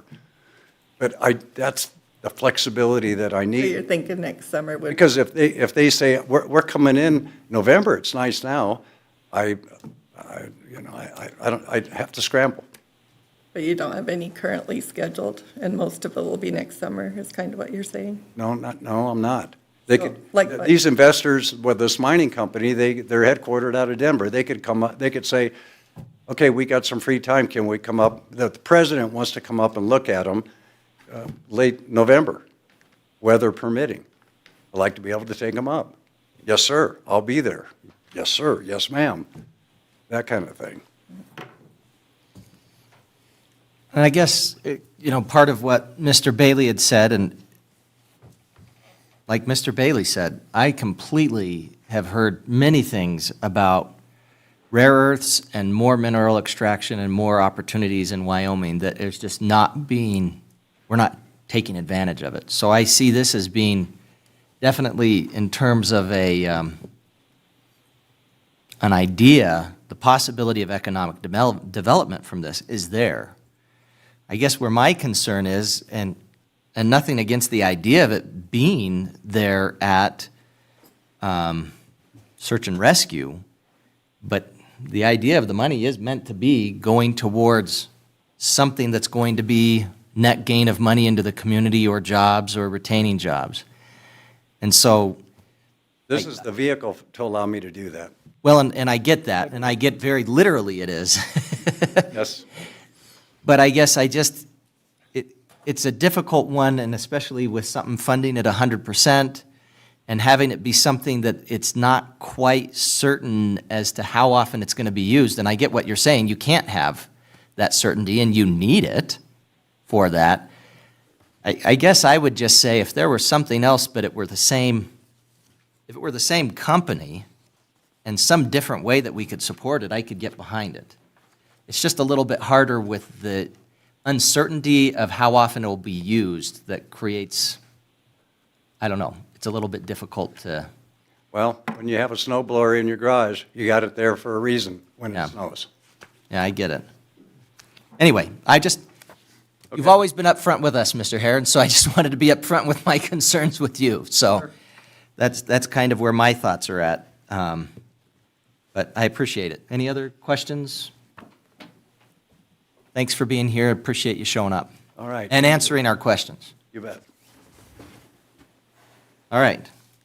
Any other discussion? Your Honor, I would move to amend the motion to recommend funding for $30,000 of this project.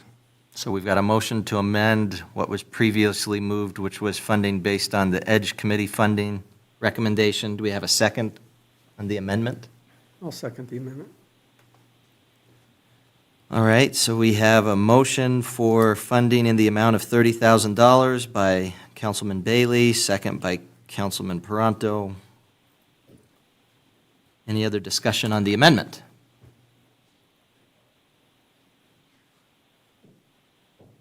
All in favor, say aye.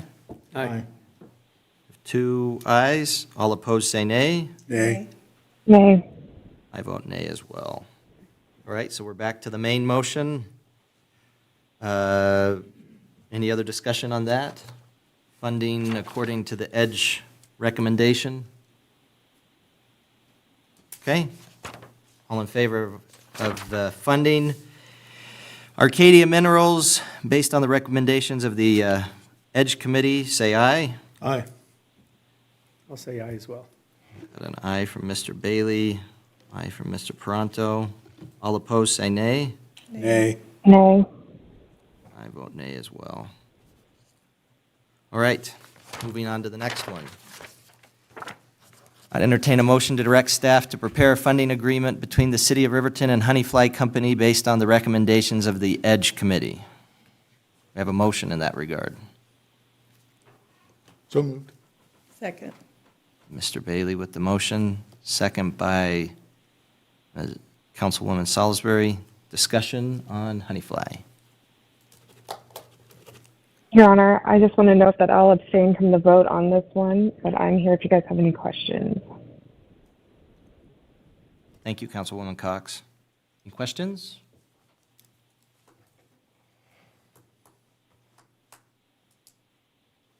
Okay, we have a motion to, any other discussion? I asked for questions, I didn't ask for discussion. Amendments? Speak now or forever hold your peace. All right, all in favor of funding Honeyfly Company based on the recommendations of the EDGE Committee, say aye. Aye. Councilwoman Salisbury. I vote aye. All opposed, say nay. Nay. Councilman Larson with a nay, Councilman Bailey with a nay, and Councilman Pronto. Okay. Motion fails on that one. If I'm counting right, 1, 2, yes.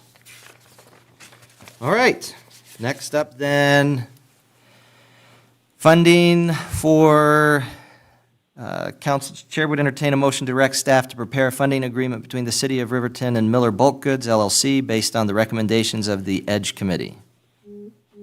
Have a motion. I'll move to fund. Councilman Pronto, do we have a second? Second. Councilwoman Salisbury, any discussion?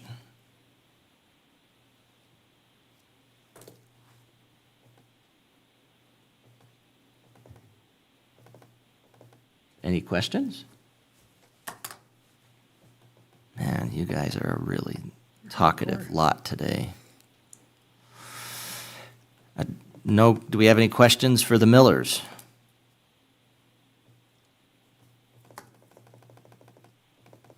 All right, if I'm understanding correctly as I look at this, the recommendation is for not inventory, but for Equipment and leasehold improvements, if I remember right. rent and renovations for year one, weigh scales, POS, that doesn't sound nice. Point of sale device. I know. He's there. Storage containers, bags, and bottles. Is that about right, Mr. Beers? Would be the amount of what had been requested to be funded? That's correct, Mr. Mayor. Okay. All right. We have a motion. Any other discussion, questions, comments? All right, all in favor say aye. Aye. Aye. Okay. All opposed say nay. I should have said I vote aye, I'm sorry. Motion passes. Okay, Chair would entertain a motion to prepare a funding agreement between the City of Riverton and Spotted Buffalo LLC based on the recommendations of the EDGE Committee. We have a motion to fund according to the EDGE Committee recommendations. I'll make that motion. Councilman Pronto Second. with the motion, Councilman Larson with the second. Discussion. Again, Your Honor, my input on this one would be I don't think we should fund for the full amount. I don't remember exactly. I think this was for their addition. And again, I think something along the line of 50 or 60% would be probably more appropriate. Okay. Probably would want to ask the same question if we have some folks from Spotted Buffalo here, which I know we do. Could you come up and tell us, in terms of if you were partially funded, what that would do for you? Thanks for having me tonight. So as far as partial funding or full funding, I already have established business, which I already have a loan for on my current facility.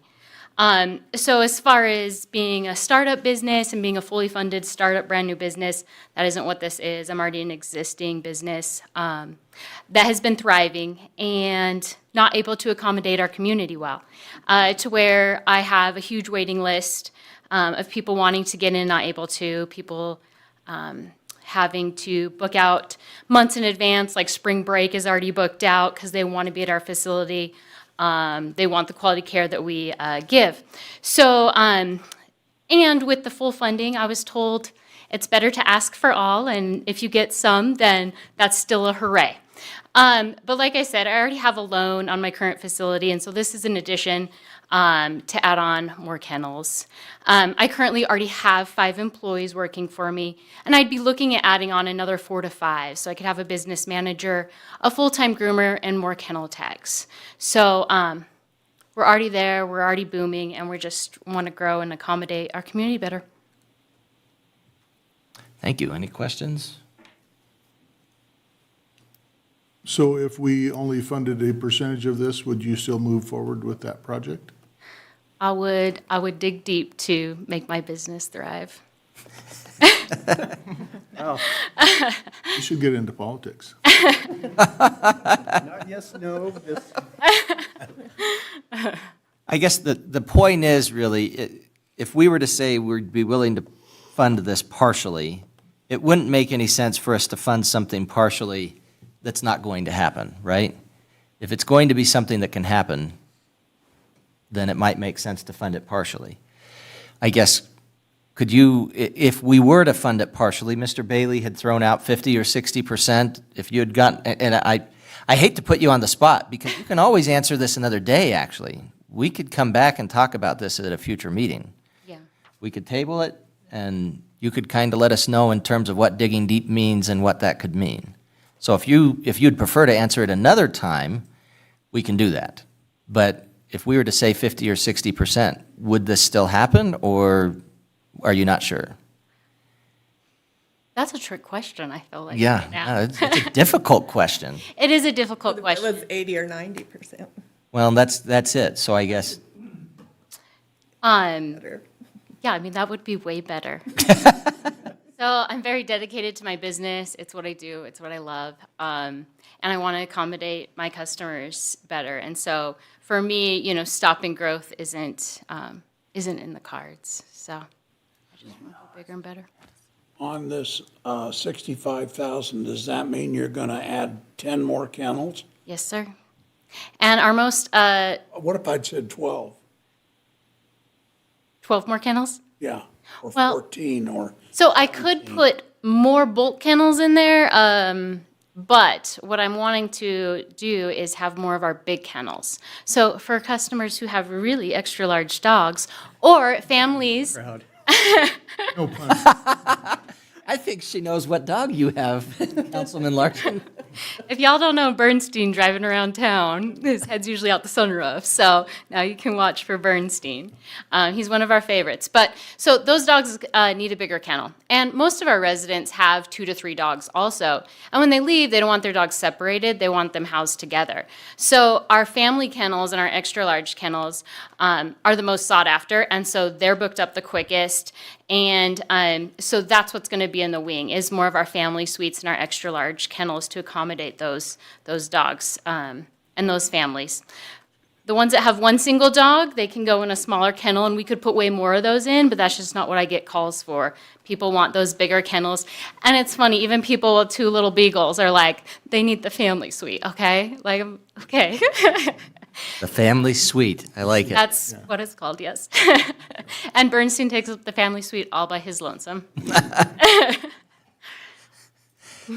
Okay, so I see in your application, so I asked you a question that was maybe unfair because I had the answer in the application. Your application, you said that you could still make the project happen with 30%, or I'm sorry, not 30%, 30,000.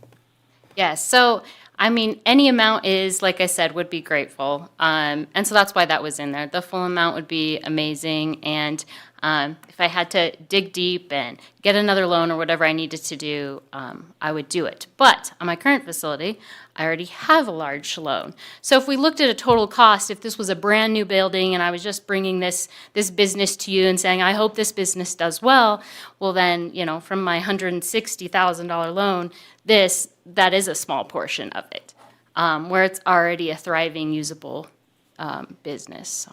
I see what you're saying. You're saying even though you're asking for 100% of this project, it's a more small of like portion of a what- 25% of, or 25% of the full.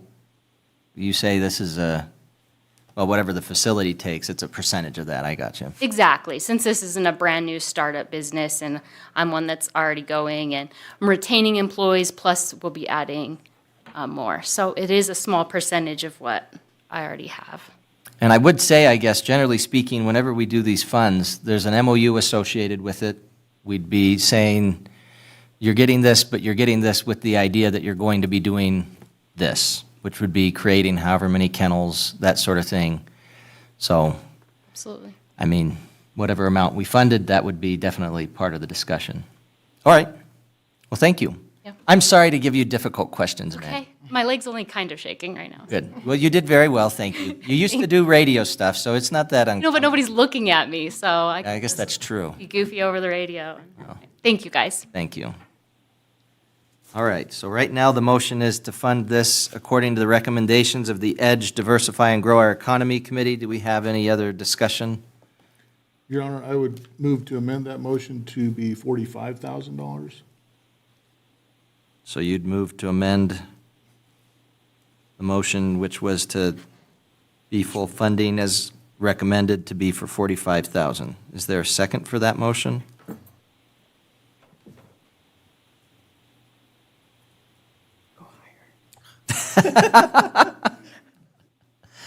He's got a dog, too. But I haven't used you. I don't have a dog in this race. Do we not have a second for the motion? No. All right. Motion dies for lack of a second. Any other discussion, amendments? Okay. All in favor of funding according to the recommendations from EDGE for Spotted Buffalo LLC, say aye. Aye. Aye. All opposed, say nay. Nay. I'm gonna vote nay. But I'm voting nay just because I think it wasn't a Remember bad, that. Philosophical vote. but not because I don't believe in you, Mandy. I So 4 to appreciate 2 you. passes. 4 to 2, it passes. Yep, we're good to go. Hey, Mandy. All right, now, we still have 2 people that were not funded, and we have representatives here from one. Your Honor, I'd like to speak to the Riverton Medical District one. Yeah. When we have talked about the, and you can come up court too, but I just want to say for the Riverton Medical District, the group of people doing this have put in thousands of their own money, thousands of their own hours. Pages 4 through 11 detail every minute of the time John Hetland has worked for them. Our hospital is still the #1 priority in our community, and they've jumped through so many meetings, so many hours, so many hoops. If they need to change to make it fit the law, the language law, so be it, but they need to be funded and supported in the community, and we need to get the hospital going. And there's not anybody in this town, more than the people that are working on it, want it up and going and serving our community. I'm surprised that I always tell Vivian, I expect her to be out there with a shovel any day now if nobody else is, so. Mr. McGuffey, would you like to speak to the Riverton Medical District? Or not speak to, but speak Sure. regarding? Thank you. Yes, I would. My name's Court McGuffey. I'm the board chair, Riverton Medical District. Mayor, councilmen, councilwomen, city, thanks for letting me speak. I really appreciate Cody and all the work that the EDGE committee does, everybody in this room does for this community. Councilwoman Salisbury, thank you for those nice comments, but everybody in this room does a lot of work to make this community the best that it can be. So that's what makes Riverton a great place to be. But just to address the EDGE committee, their comments, and when I received the email from the EDGE committee, and it kind of alluded to the fact that they felt like maybe our ask didn't quite meet the guidelines of the half cent. I think, and we've come up against this a lot over the last 5 years. I think people forget that we are not an existing business, and we don't have a filing cabinet or a piece of paper to our name. And so when we ask for funds in our ask this particular time was to help pay for our project manager that the USDA requires us to have throughout this whole project. It's all to get this hospital done and built, which is going to create 140 jobs and 95 construction jobs during the 18-month construction period, and it's all going for that. And I think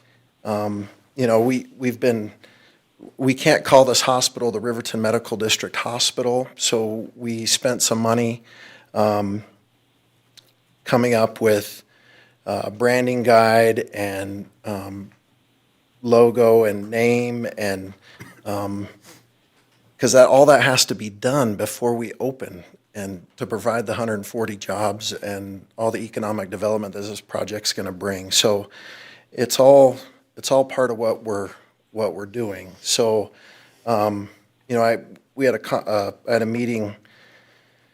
Was it last week with the National Rural Health Association? The USDA has been kind enough to, they contract with the National Rural Health Association to assist small communities, rural communities, helping them develop their hospitals, their medical needs. And we had a meeting with the two consultants, and the USDA is helping support us.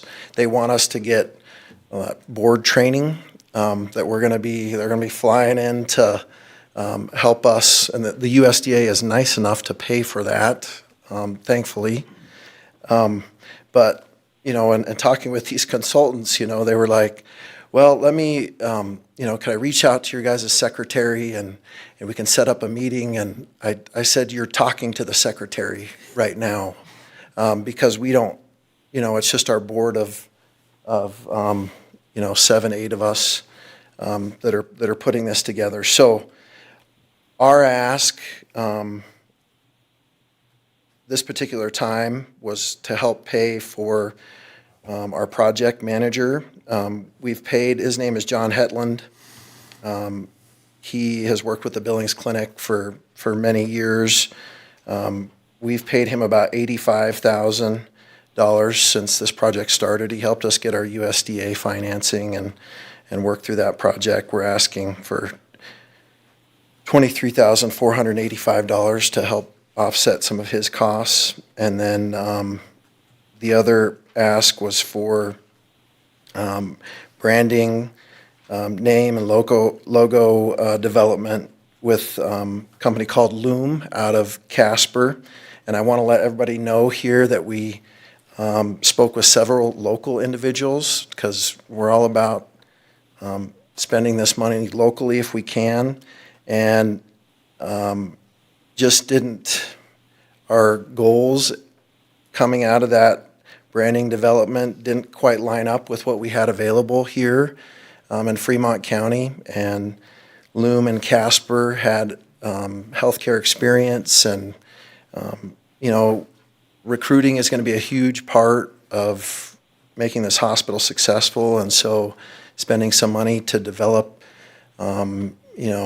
branding guide, mission and value statements is all going to be a very important part of what we do and our success coming up. But the good news is that the project lead, her name was Jess Stanberry, and she grew up here in Riverton. So in a roundabout way, our money stayed here.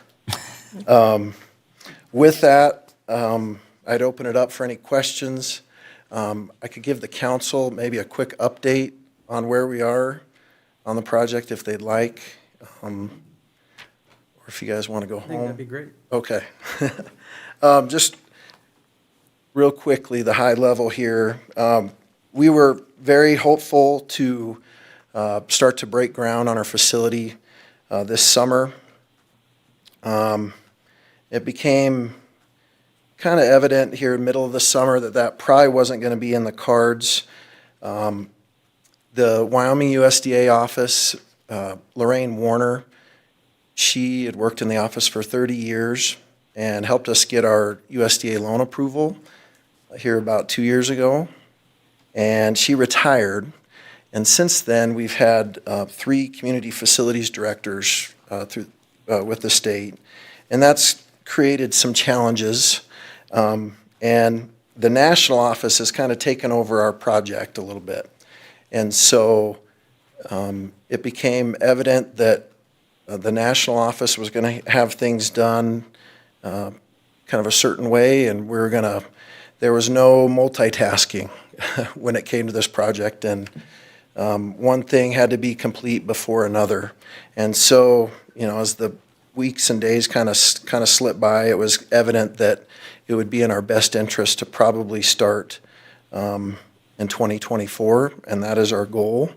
Here, we were able to move drainage ditch that ran through the middle of our property. You've seen some work going on out there.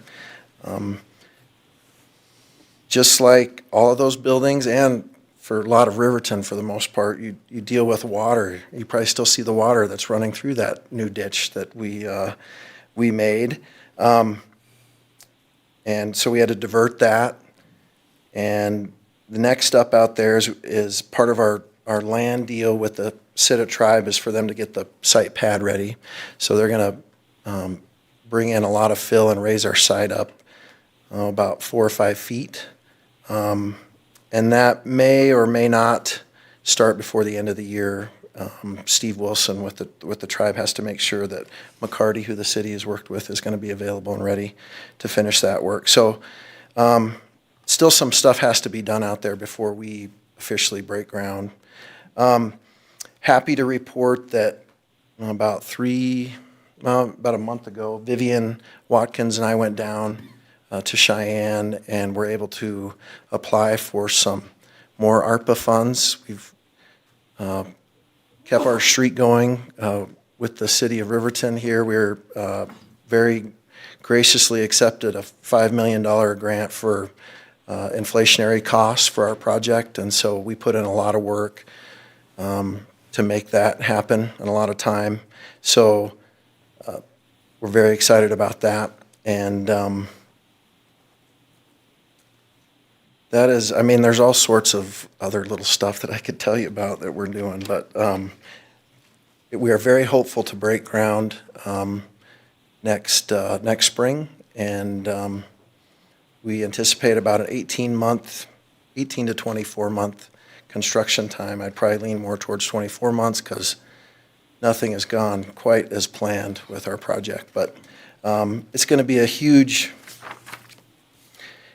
thing for our community, for all of Fremont County. That's what keeps us going. Just feel like our hospital services and our healthcare here doesn't quite line up with our vision of what we see for ourselves. And, we're out to change that, and appreciate all the support that the council has offered and everybody in this room has offered us. So Court, I want people to understand that a lot of the money that the Riverton Medical Group gets is restricted, what you can use it for and when you can use it in the USDA. So if people think, well, you have $5 million, it's specific, and until you do this, you have to pay that. So I think for this proposal, you guys done a good job to find money wherever you can. And come to us with what's left. And also, we can't have Cindy McDonald fixing breakfast and trying to do our websites and our branding. And Travis Kane, you can go if you have any questions to the penny, but he also has a full-time job, and you like to see your kids once in a while. And Vivian has all the time in the world. And Roger would say this needs to be done yesterday. So that's just, but it's a lot of time and a lot of effort, and I appreciate what you guys are doing. Councilwoman Salisbury, thank you. You bring up a really good point. All the money that we've received from the ARPA dollars has to go right into bricks and mortar. It can't be used for anything like this. And we have a very specific set of sources and uses that the USDA goes over with a fine-tooth comb. All of this particular ask has to come out of our own money. You know, we've been fortunate enough to raise, you know, about $5 million since we started, and all that played a huge role in helping us get the USDA loan. So anything that we can get to keep this thing going is going to be so beneficial to us. So thank you for bringing that up. Mr. McGuffey, tell me, I see here it has project management. I'm looking at the breakdown on 6. Project management is 84,400 amount spent, 84,400 says amount pending 0. Marketing, Loom, you talked about Loom. Says total amount 13,473, amount spent 10,105, amount pending 3,368. Tell me about that compared to the ask being Yep. 36,000. Yep. So we've spent $84,400 on our project manager to date. And so we asked that Mr. Hetland's invoices from April, May, June, and July of this last year be covered, and that was the $23,485. I mean, you know, we realize that there's other projects that are important to this community, and, you know, we wanted to be good citizens as well. So that's what we asked for as far as the project management portion. The marketing portion was $13,473, so our total ask was the sum of those two, $36,958. The marketing portion we have spent, well, actually now, just this last week, we wrote the last check for the remaining $3,000 and change for the marketing piece. So that's kind of what they were talking about. We just went through about a 3-month process of developing logo, name, branding guide, recruiting documents, mission statements, vision statements, all about, you know, telling our community and people that are going to come here and use our hospital, you know, who we are. So, I mean, it was it's kind of an intense process, but, so that's how the numbers lay out. I guess I'm just trying to understand, normally that's kind of the part where we have exactly what you're asking for and what percentage and that sort of thing, and so it just gets a little confusing as I look at it that way, I suppose. So I guess the marketing portion, we're asking for the full amount, and then, I don't have a calculator, but about 25%, 20% of John Hetland's. But this is money you've already spent. Is that correct? Correct. Okay. Yes. That's what I was wanting to. Reimbursing us for those expenses. Will you also be paying them going forward? Yes. So could you, when you, like I said, I think the Edge Committee, Cody commented that it didn't quite fit the language, so during the MOU, could you change it to be moving forward Okay. towards the project manager? Mm-hmm. And maybe do more on the project manager and less on the marketing for that money that you are asking for? Okay. And separate the marketing and maybe go to the Wind River Visitors Council or something that fits the marketing more than the economic development? And put, like, if this, we do a motion or approval, there's no, I mean, that's why I'm like jumping through hoops. You can, with the MOU, fix the language to make it support paying for the project manager, which is also, I mean, that's another contract position outside of the other employment that you're doing for other ones. I guess what I was wanting to make sure of that we're aware of is that this is different than some of the other projects in terms of this has already been expended funds that you're wanting to get reimbursed. And that's what I was wanting to be clear on. Yes. Mr. Bailey, did you have a And question? then, if we decided to give this money, does that money get to count against any of your match funds that you need against any of this other stuff? Or have you already completed your required match funding? We completed, in order to get the USDA loan, we met the criteria, but anything that we get from half-cent dollars, county, city, will, I mean, it just helps. This national office, community support is a huge thing that they look at.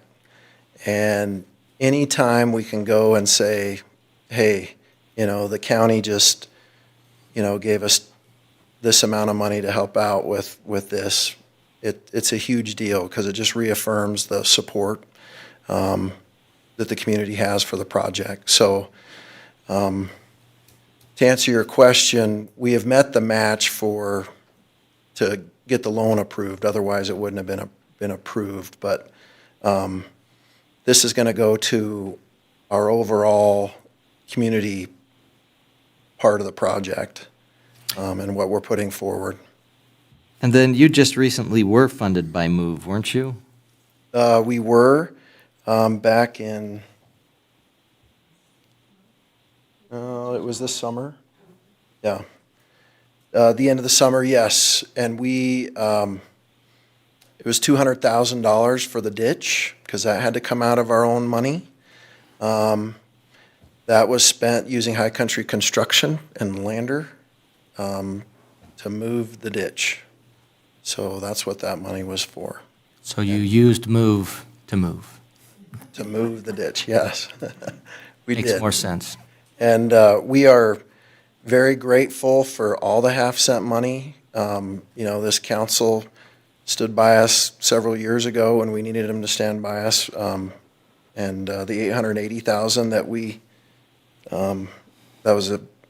wouldn't be here without that money in this situation. So, but we think you get a lot of bang for your buck here when you do the math and the money that we've received and the overall project size and the number of jobs.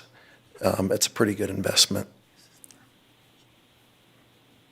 All right. Well, thank you, Mr. McGuffey. Appreciate it. Thank you. Do we have Spencer Yal here? No? I just wanted to give I think it made sense to be able to talk a little bit with somebody who Edge had not recommended funding and wanted to see if he was available. Okay. So can we make a motion on the Riverton Medical District to fund them? Make a motion for whatever you like, All Councilor. right, I'd like to make a motion to fund the Riverton Medical District for the, At least I'm not the only one that gets permission. $36,958. yes, what Kyle said. No. There it is right there. Oh. Yes, make the motion for the full amount that, Okay, so we have a motion from Councilwoman Salisbury to fund the Riverton Medical District for the amount requested of $36,958. Do we have a second? Second. Second. A second by Councilman Larson. Any other discussion? How much? $36,958. It's roughly, we have given them $900,000. And, what I realize, these are all important to the community. But we need a full hospital versus a first aid station. And these people are working their guts out. So. Any other We beat this drum pretty much so the strings have fallen off our sticks, but we need to gird up our loins and proceed. This sounds like some mixed metaphors that are being used here. Head is still reeling. All right. All right, any other discussion?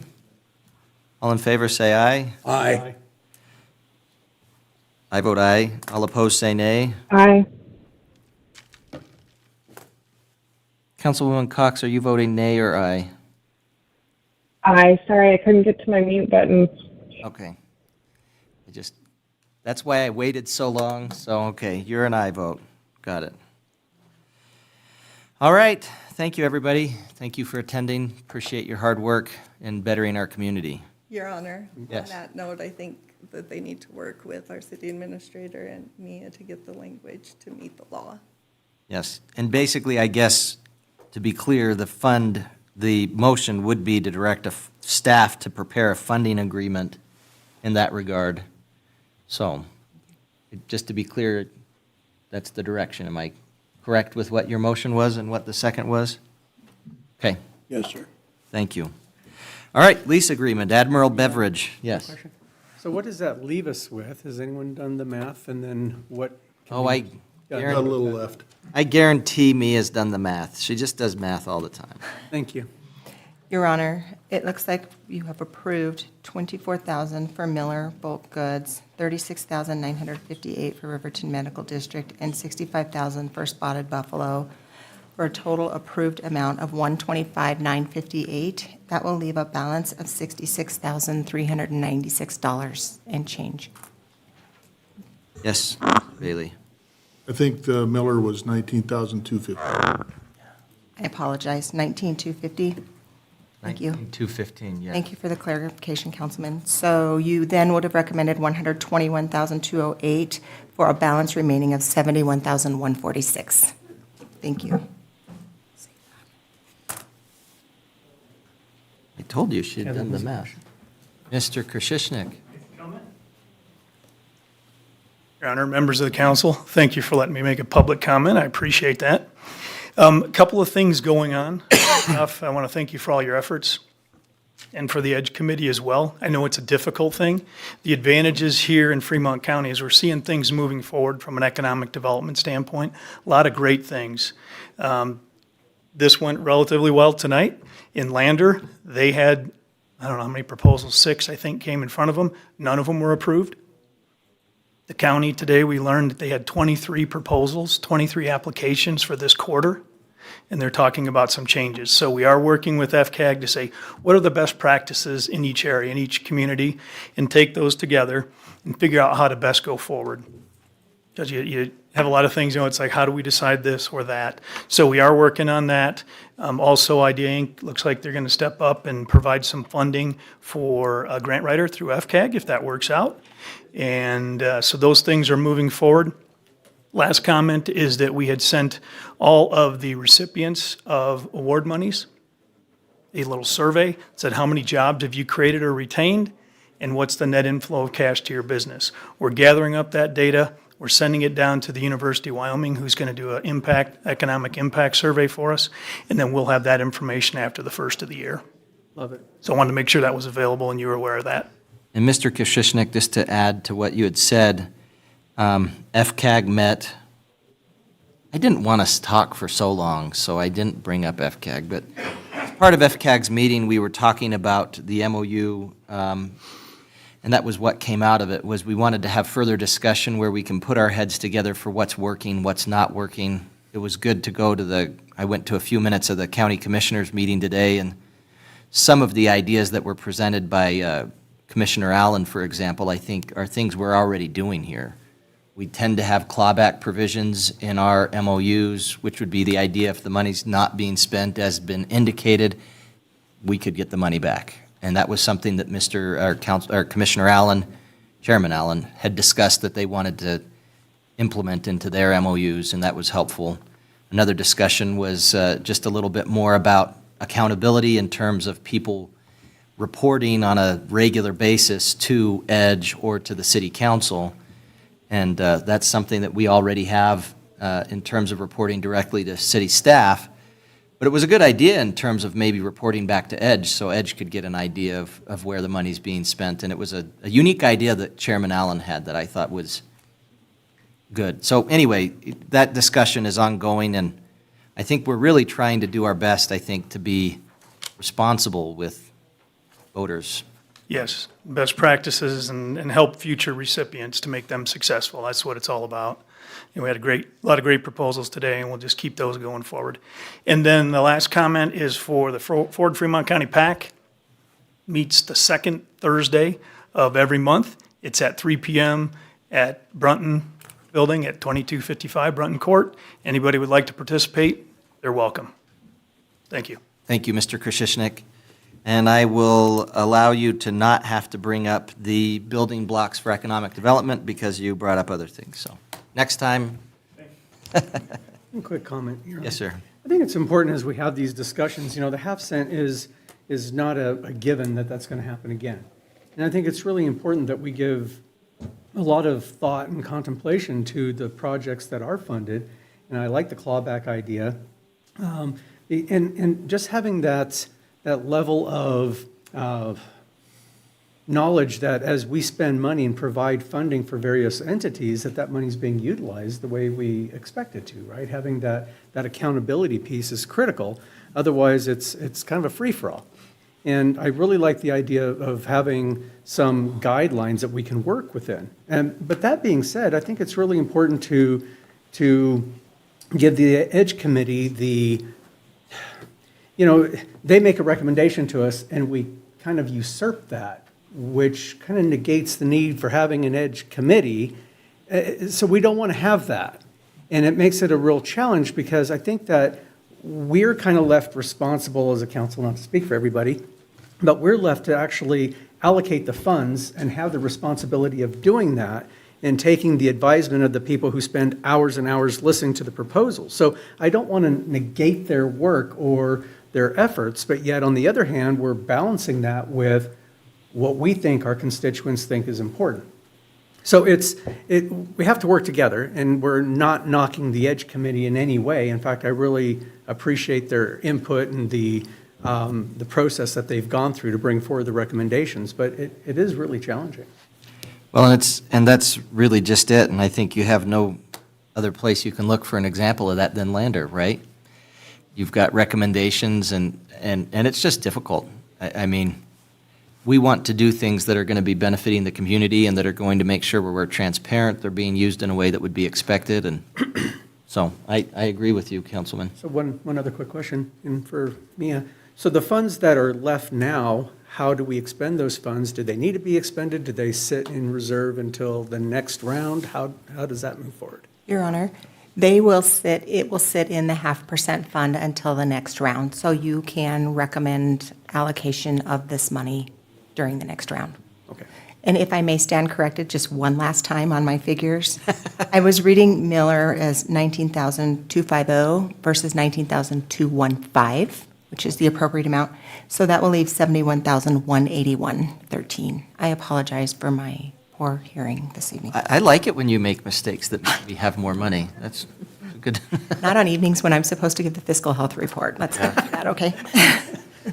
Thank you, Your Honor. Well, thank you. Your Honor, also, the people that were not funded could ask what the concerns were to bring back and apply for the next one. If they weren't funded, they could ask why not, and what can they do differently and reapply.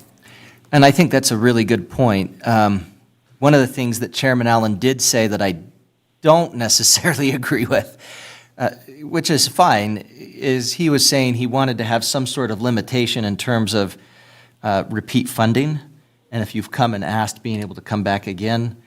I agree with that to an extent, but I certainly think we've had people that have made more than one request, and I certainly would not want to discourage them from trying again.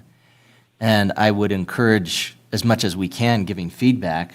It's difficult to do that when we're up here. Well, I mean, even the ones that didn't get funded could come and say, what do we need to change? What are you concerned with? What can we do to make it where it is something that fits? Right, and I think you're exactly right. Thank you. Your Honor, if I may, just expand on that a little bit. During the EDGE committee meeting, thank heavens Mr. Krzyznik was there, as the committee was dealing with the pros and cons and determining their recommendations, he was very helpful and thoughtful in where can these entities go if they were not to be funded by EDGE monies.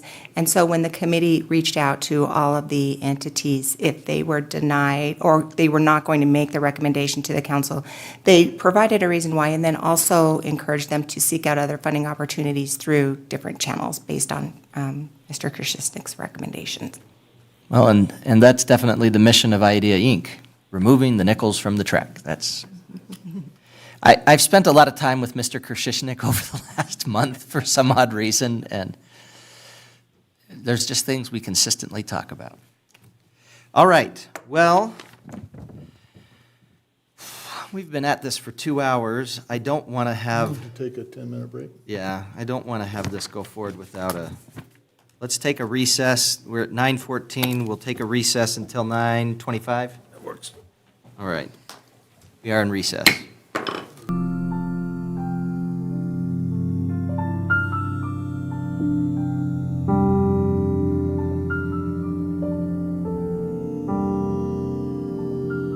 We're going to start at 9:25, and it still is. I call us back into order after a brief recess at 9:25. Next on the agenda, lease agreement, Admiral Beverage. City Administrator's report, please. Thank you, Your Honor. I'll be brief. This lease agreement that is included in your packet is on the same terms as an existing lease that had expired. This is for a vending machine at Central Wyoming Regional Airport. The terms are the same as it relates to the concession fee. And then as far as the term of the agreement, it's for 3 years with an option of 2 one-year periods. And it's staff's recommendation to execute this lease. Thank you. I'd entertain a motion to approve the lease agreement for vending machine concessions with Admiral Beverage at Central Wyoming Regional Airport. So moved as presented. Yep, that's all right. Motion by Councilman Paranto, second by Second. Councilman Larson. All right, Kyle. All right, any discussion or amendments? All in favor, say aye. Aye. Aye. I vote aye. Any opposed, say nay. Motion passes. We are on to Everbridge presentation and contract approval. Chief Hurtado, please. Ready for some excitement. Won't be now. Mayor, I'll give you fair warning. We're talking about investments tonight. I invested locally to a dentist this week, and my face still feels 10 sizes too big. So if I'm struggling with some of this stuff, work is still.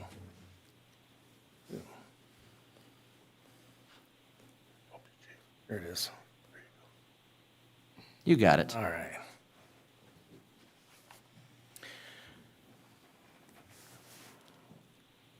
So the Riverton Police Department right now does not have its own immediate way of sending out notifications of imminent and ongoing incidents occurring in our town. Many PSAPs or public service answering points have a system in place, and these systems are able to give pertinent local information of crisis or incidents occurring within the community. EVERBRIDGE, I actually use, they merged with a company called Nixle. I've used Nixle since 2000-something, 2005, 2009. It's basically the same system, but it reaches the right people at the right time with the right message. Allows us to send out audio, text messages, or emails. Even allows us to concentrate into specific areas or neighborhoods whenever there's an emergency or an evacuation.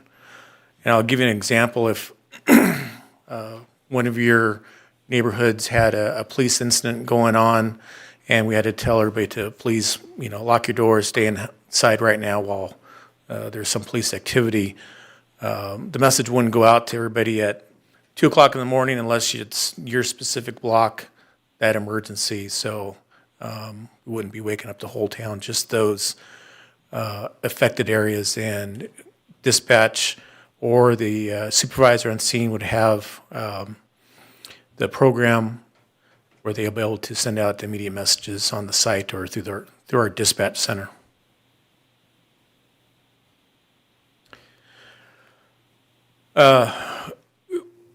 We had a Ashanti alert earlier this year that took a little while to get out, and some of the messages that were sent out were a little confusing.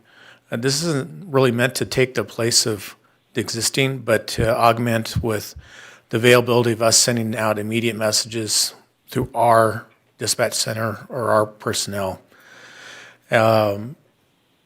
Stuff like special needs that maybe a person that walked away from home and we're looking for them, we can send that out where it wouldn't cross that that requirement to use a state system, either Amber Alert or Silver Alert or Ashanti Alert. And it gives us a way to actually send out a photograph if a person's missing or a car that they were last in, and within a minute, that message can be sent out to whatever device in that area, or you can actually sign up and enroll your separate devices. So if you want to have it sent to your email, sent to your cell phone, or sent to your house phone, there's a way to sign on to the system to have other devices included with the messaging. A lot of agencies, we use this for instant notification. So we see something that occurs, where I worked before, we'd have a robbery at a bank or a major incident.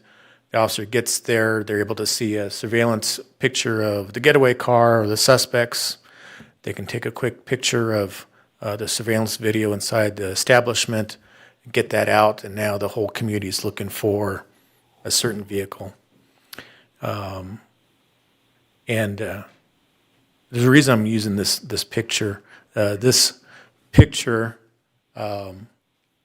was a vehicle used in a small crime spree over Halloween night, and where several people's vehicles were vandalized.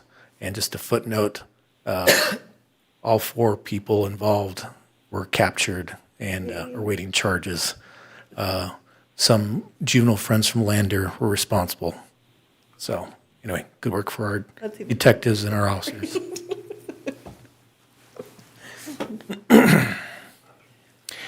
We also use this for major traffic accidents. If there's a roadway that may be closed for an extended period of time, the officers, again, they can do a quick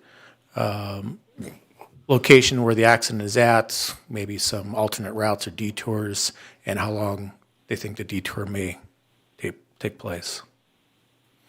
And the system also allows us to, if we need to, send out different languages if we need to. So the events or the messaging system will be through cell phones, email, or a regular house phone. I'm sure everybody has one of those house phones. If you did, that's what it would look like. Still in use. The police department applied for a Barn Memorial Justice Grant this last go-around, and we were awarded $47.89 for a notification system. While discussing with staff, we also feel that we can use with a sub-license for our Public Works and Streets Department. So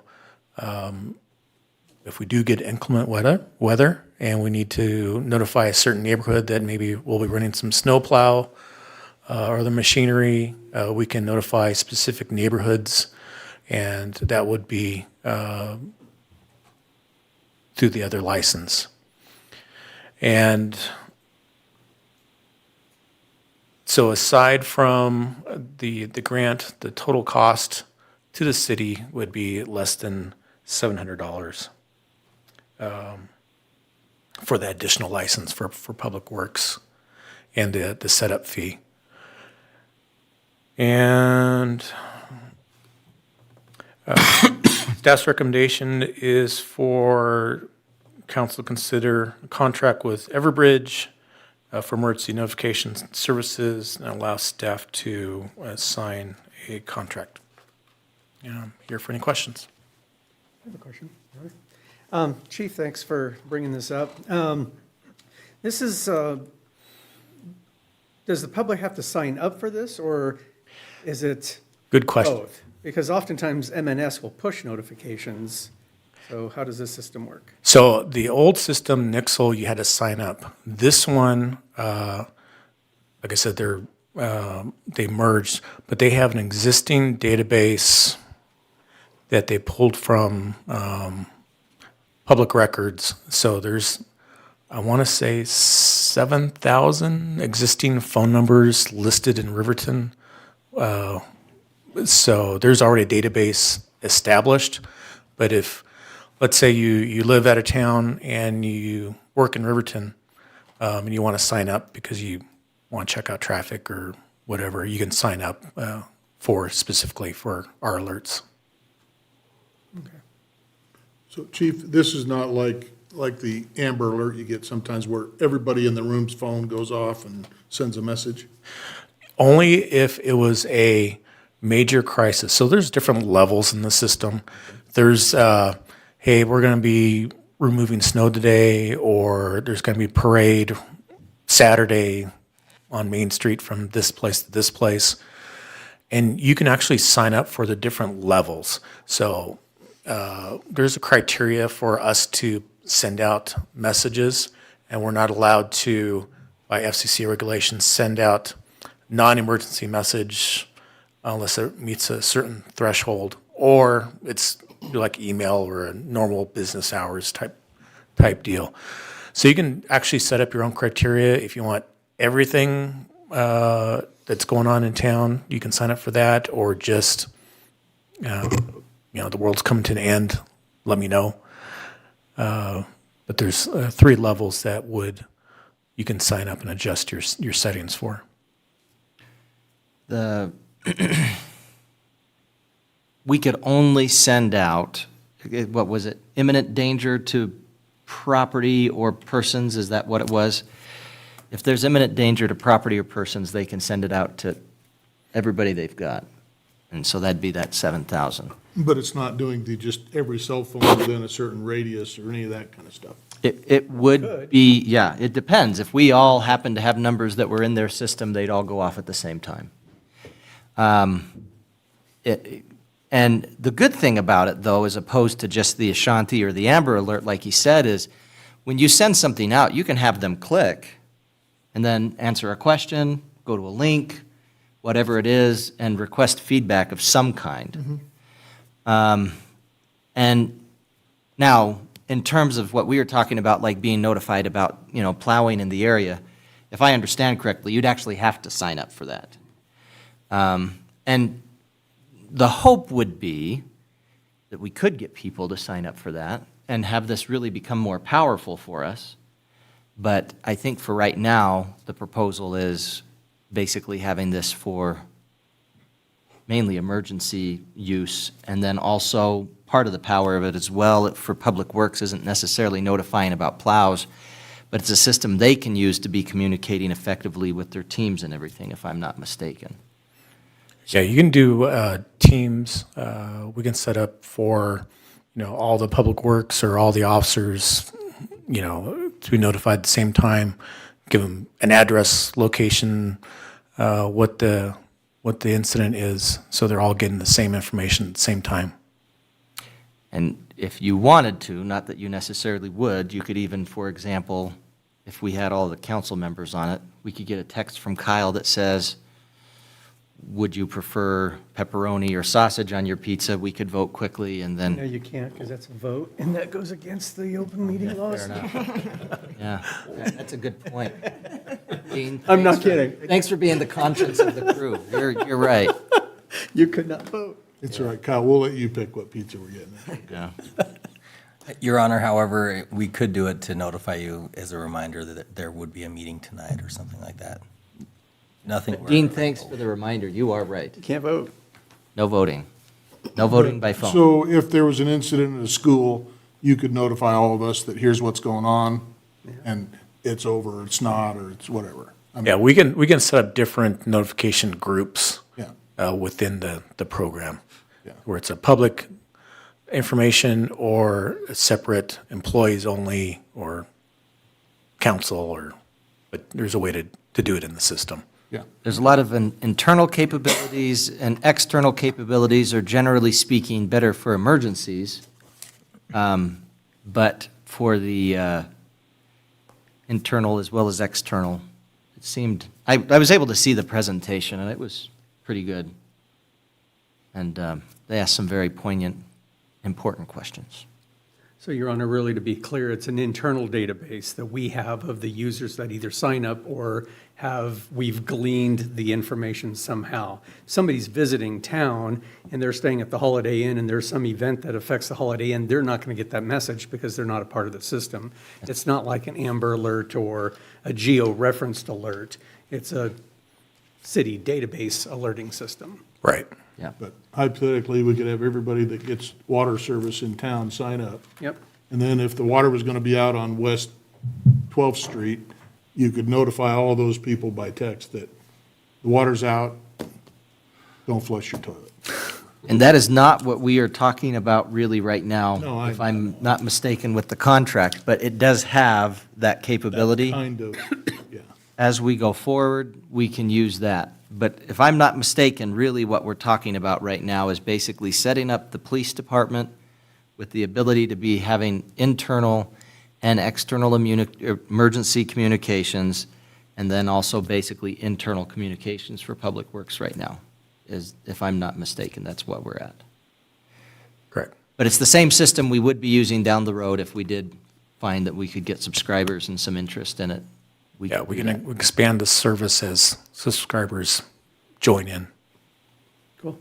Well, if you, Your Honor, if you have subscribed to weather information, we get alerts all the time on bad weather coming in, et cetera, but you have to subscribe. Right. And that's the thing that, really right now, we're starting with this, and I think the more that we get comfortable with it and see how it works, we could decide to basically start a subscription for it. I think in the discussion we've had thus far, that gets pricier, I think, if I'm not mistaken. And so we're kind of starting with this. We'll see how it goes, get comfortable with it, and maybe down the road. I mean, one of our council goals has been for communication. And I think this is something that would help with that. Absolutely, absolutely. With the mention of weather, we've used it for when rivers and creeks, we've had downpours and we expect, the water to go over the banks, and we'd notify neighborhoods, hey, just let you know, sometime between midnight and 8 in the morning, it's supposed to crest, or we're experiencing flooding in certain areas, so everyone can prepare sandbags or whatever. Okay. Any other questions, comments, concerns? Thank you, Chief. Thank you. I'd entertain a motion to approve a contract with EVERBRIDGE for emergency notification services. So moved. Second. Councilman Larson with the motion, Councilman Bailey with the second. All in, any other discussion, sorry? Anything else? Did we get through it pretty well? Mr. Butterfield, Ms. Harris, anything to add? Mr. Eggleston? No, Your Honor. I think it's important to know that this is primarily for external emergency communication. And the internal communication would likely be with the staff as far as their ability to respond or mobilize to any events. That's the primary goal of this, but it's that emergency communication component. Thank you. Your Honor? Yes, sir. Would this work with our Facebook page or with our web page? So they...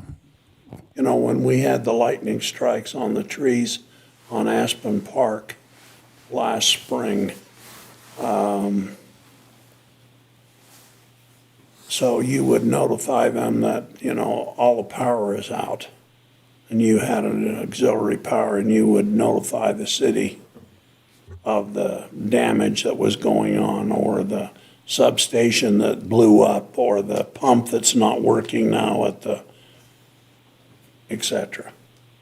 We could do that if we were able to expand it later. For right now, it would have to fit the imminent danger to property or persons. And so substation being down, probably not. If there were something else going on that would be, I think flooding was a great example.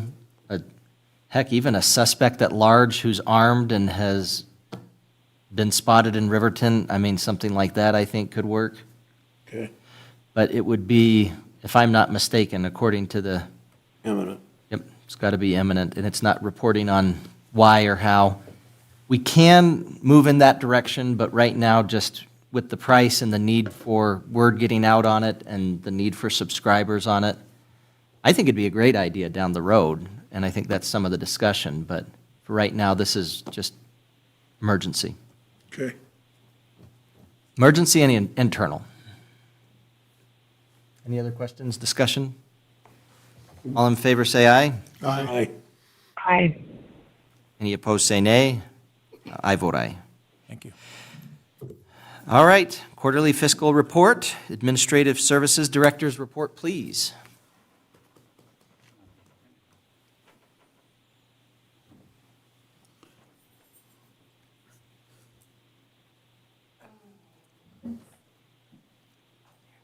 It's been a minute since I've had instructions on this. Okay.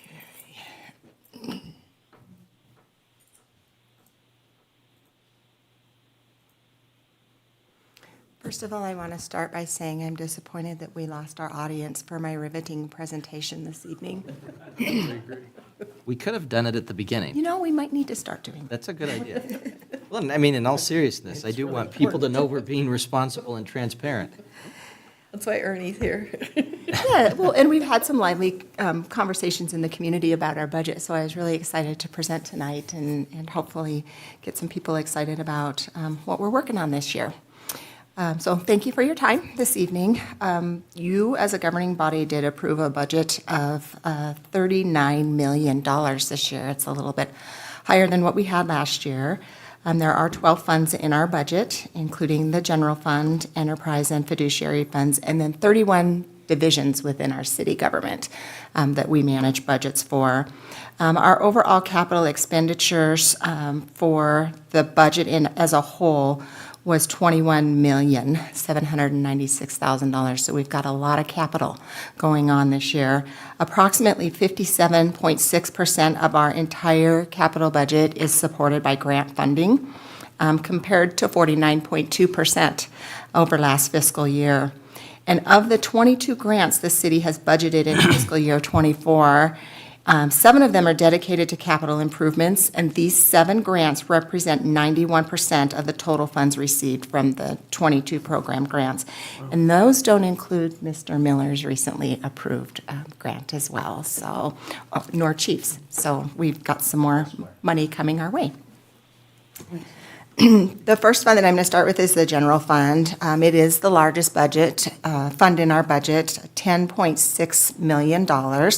It makes up 27% of the '24 budget and is the largest budget within the city. The general fund is the primary operating fund of the city and is used to account for most of the revenues and expenditures of the city. And some of our departments in the general fund include the police department, municipal court, fleet, information technology, streets and alleys, parks, and community development, to name a few of those items. It's important to remember that we keep the general fund monies separate from any of the other enterprise fund monies. So if we hear questions in the community about, I pay my water bill and why are we not funding the police department with it, that is why we are bound by statute to keep those funds separately. The largest source of revenue for the general fund is our sales and use tax. We also receive a large amount of money in mineral royalties, severance tax, and fuel tax. And we receive direct distribution from over-the-cap mineral royalties that are allocated by the legislature. And they're usually primarily used to fund one-time capital purchases, but in recent years, it has been used to help offset our operations. At the close of the first quarter, the general fund, I hit the wrong button. Nice to be able to do it sitting down, though. Yeah, it is. Thank you.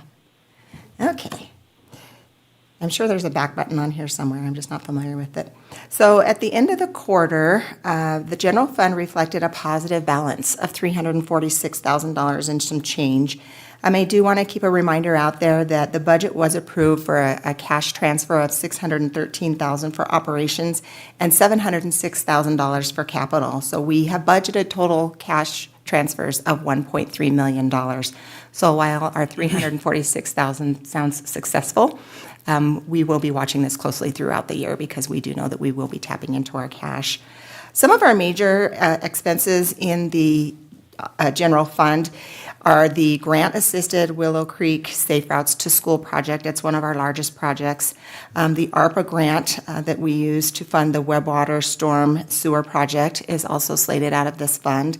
And then we've also scheduled to buy a new snowplow, sander, dump truck combination this year, as well as the replacement of the City Hall HVAC units. Police vehicle purchases, we budgeted to buy mowers for our Parks Department, and then also several park improvements, which you have already started seeing in the community, and then also some upgrades to our IT infrastructure as well. So there's lots of capital projects planned in the general fund.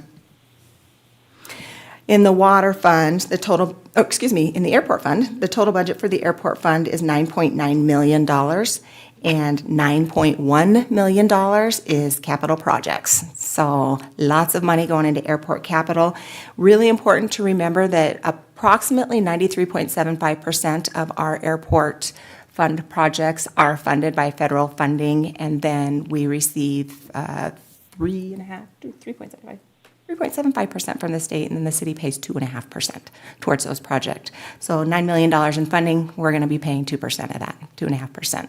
So pretty good break there with the funding. The deficit is largely due to costs associated with the taxiway rehab project. We are currently at the close of the quarter a deficit balance of $546,000. This project was funded with federal entitlement grants. And a discretionary grant. During the period, we used $2.8 million towards this project and received $2.3 million in grant reimbursements. So this project is nearing completion. In fact, I understand that it is almost closed out. They're waiting to, the contractors are waiting to demobilize their equipment off-site, and we're going to be closing out fairly soon. So that's almost done. The approved airport budget included a transfer of cash for $512,000 to help support airport operations.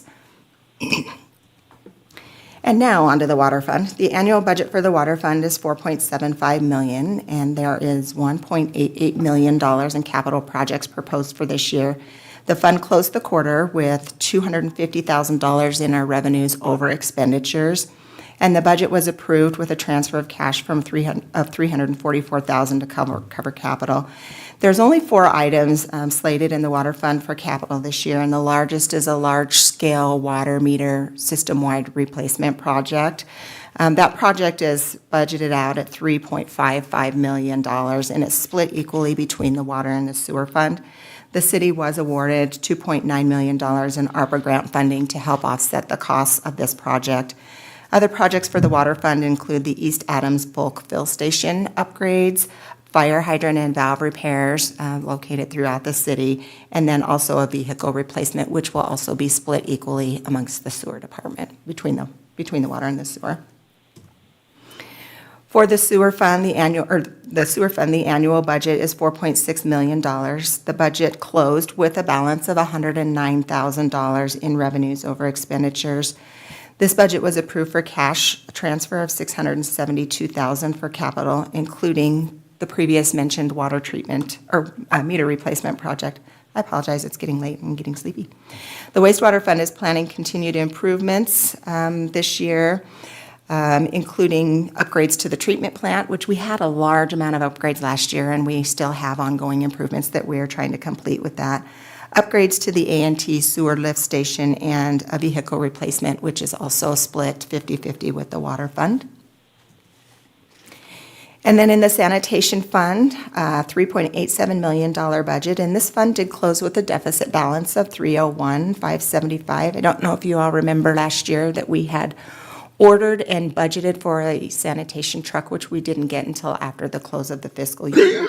However, when we did do the budget for this year, we considered that and put that money in the cash transfers to help cover the cost of that truck. So with a deficit balance of $301,000, we did approve a cash transfer of $944,000 in that fund. Major planned purchases include the landfill remediation project, hook truck replacement of several damaged 3-yard containers throughout the city, and a new sanitation truck that was ordered last year, and we are receiving it, taking delivery on that this year. And then for the Air Service Fund, it's primarily funded by 0.5% economic development tax. At the close of the year, or the quarter, excuse me, the Air Service Fund reflects a deficit balance of $115. And staff received a late invoice billing of $81,000 from YDOT for the April through June billing, so that's included in that $115. And the council also approved a cash transfer of $600,000 to assist with air service. And I would stand for any questions you might have regarding our current budget condition. Did you have to do that yourself, or did you have any help?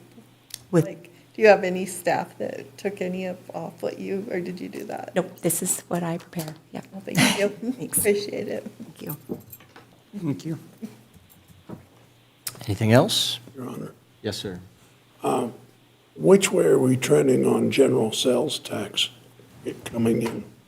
Let me look and see if I've got that information. I might have it here in front of me. You know, while Ms. looking that up, I did look at the state estimate of revenues and stuff, and it sounds like this September was the first month in a long, long time that we actually had a reduction in sales tax revenue statewide. Oh, really? So hopefully that's not a trend. Yeah. Yeah. But, you know, we've been seeing exceptional sales tax revenues over the last couple of years, but September's down compared to traditional, so. Thank you, Councilman. It looks like our sales tax, when we closed the quarter, we were actually at 31% of our projection, so we're over 6% of the money that we had budgeted. And then for use tax, we're at 33% of projections. I will let you know that we did receive a notification from the Department of Revenue that they had overpaid us approximately $87,000, and they will be taking that money out of our distributions that we've got coming forward. But if you remember correctly, last year we finished pretty high over our projections. Knowing that, though, we also increased our projections for this year. So we'll continue to watch and monitor that as we're moving forward. I seem to remember a Monopoly card that said bank error in your favor. How does that work? This is the opposite of that. I see. Yeah, no kidding. Yeah. They're not charging us any holding funds, are they? Absolutely not. We're not holding anything. No, I mean, for receiving it and using it, and then we pay it back, and we owe them 6%. Well, they've been generous with their error, and they're not charging us any fees for that. Kind. They're not charging us penalty for their mistake? Yeah. Well, thank you very much, Ms. Harris. You certainly do very well, and I appreciate your efforts, and I guess for the rest of the council to know, she is putting a lot of extra time in and has been putting a lot of work into a lot of different things with now the audit starting to. They're here, actually. Auditors arrived yesterday, and they are working throughout the week here. It's been a pretty good experience so far, so we're working through it. But really appreciate all you do and that you're able to do that and still come in here and with a smile on your face, tell us about our quarterly fiscal health. It's appreciated. Thank you. So thank you. All right. We do have a need for an executive session tonight. So I would entertain a motion to convene into executive session for the purpose of real estate pursuant to Wyoming Statute 164405A7. So moved. Move. Second. Councilman Bailey with the motion, Councilman Larson with the second. Any discussion or amendments? All in favor, say aye. Aye. I vote aye. Any opposed, say nay. Motion passes. We stand convened into executive session at 9:59. Chair invites Mr. Butterfield and Ms. Harris. Yes, both of you? Yeah. To attend the executive session.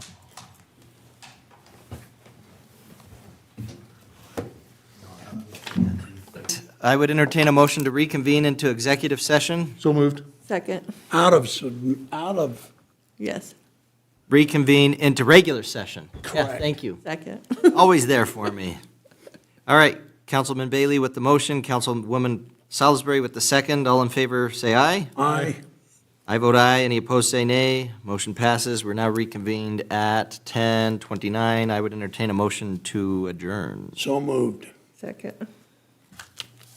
Motion and second. Any discussion? All in favor, say aye. Aye. We are adjourned at 10:29. Thank you, everybody.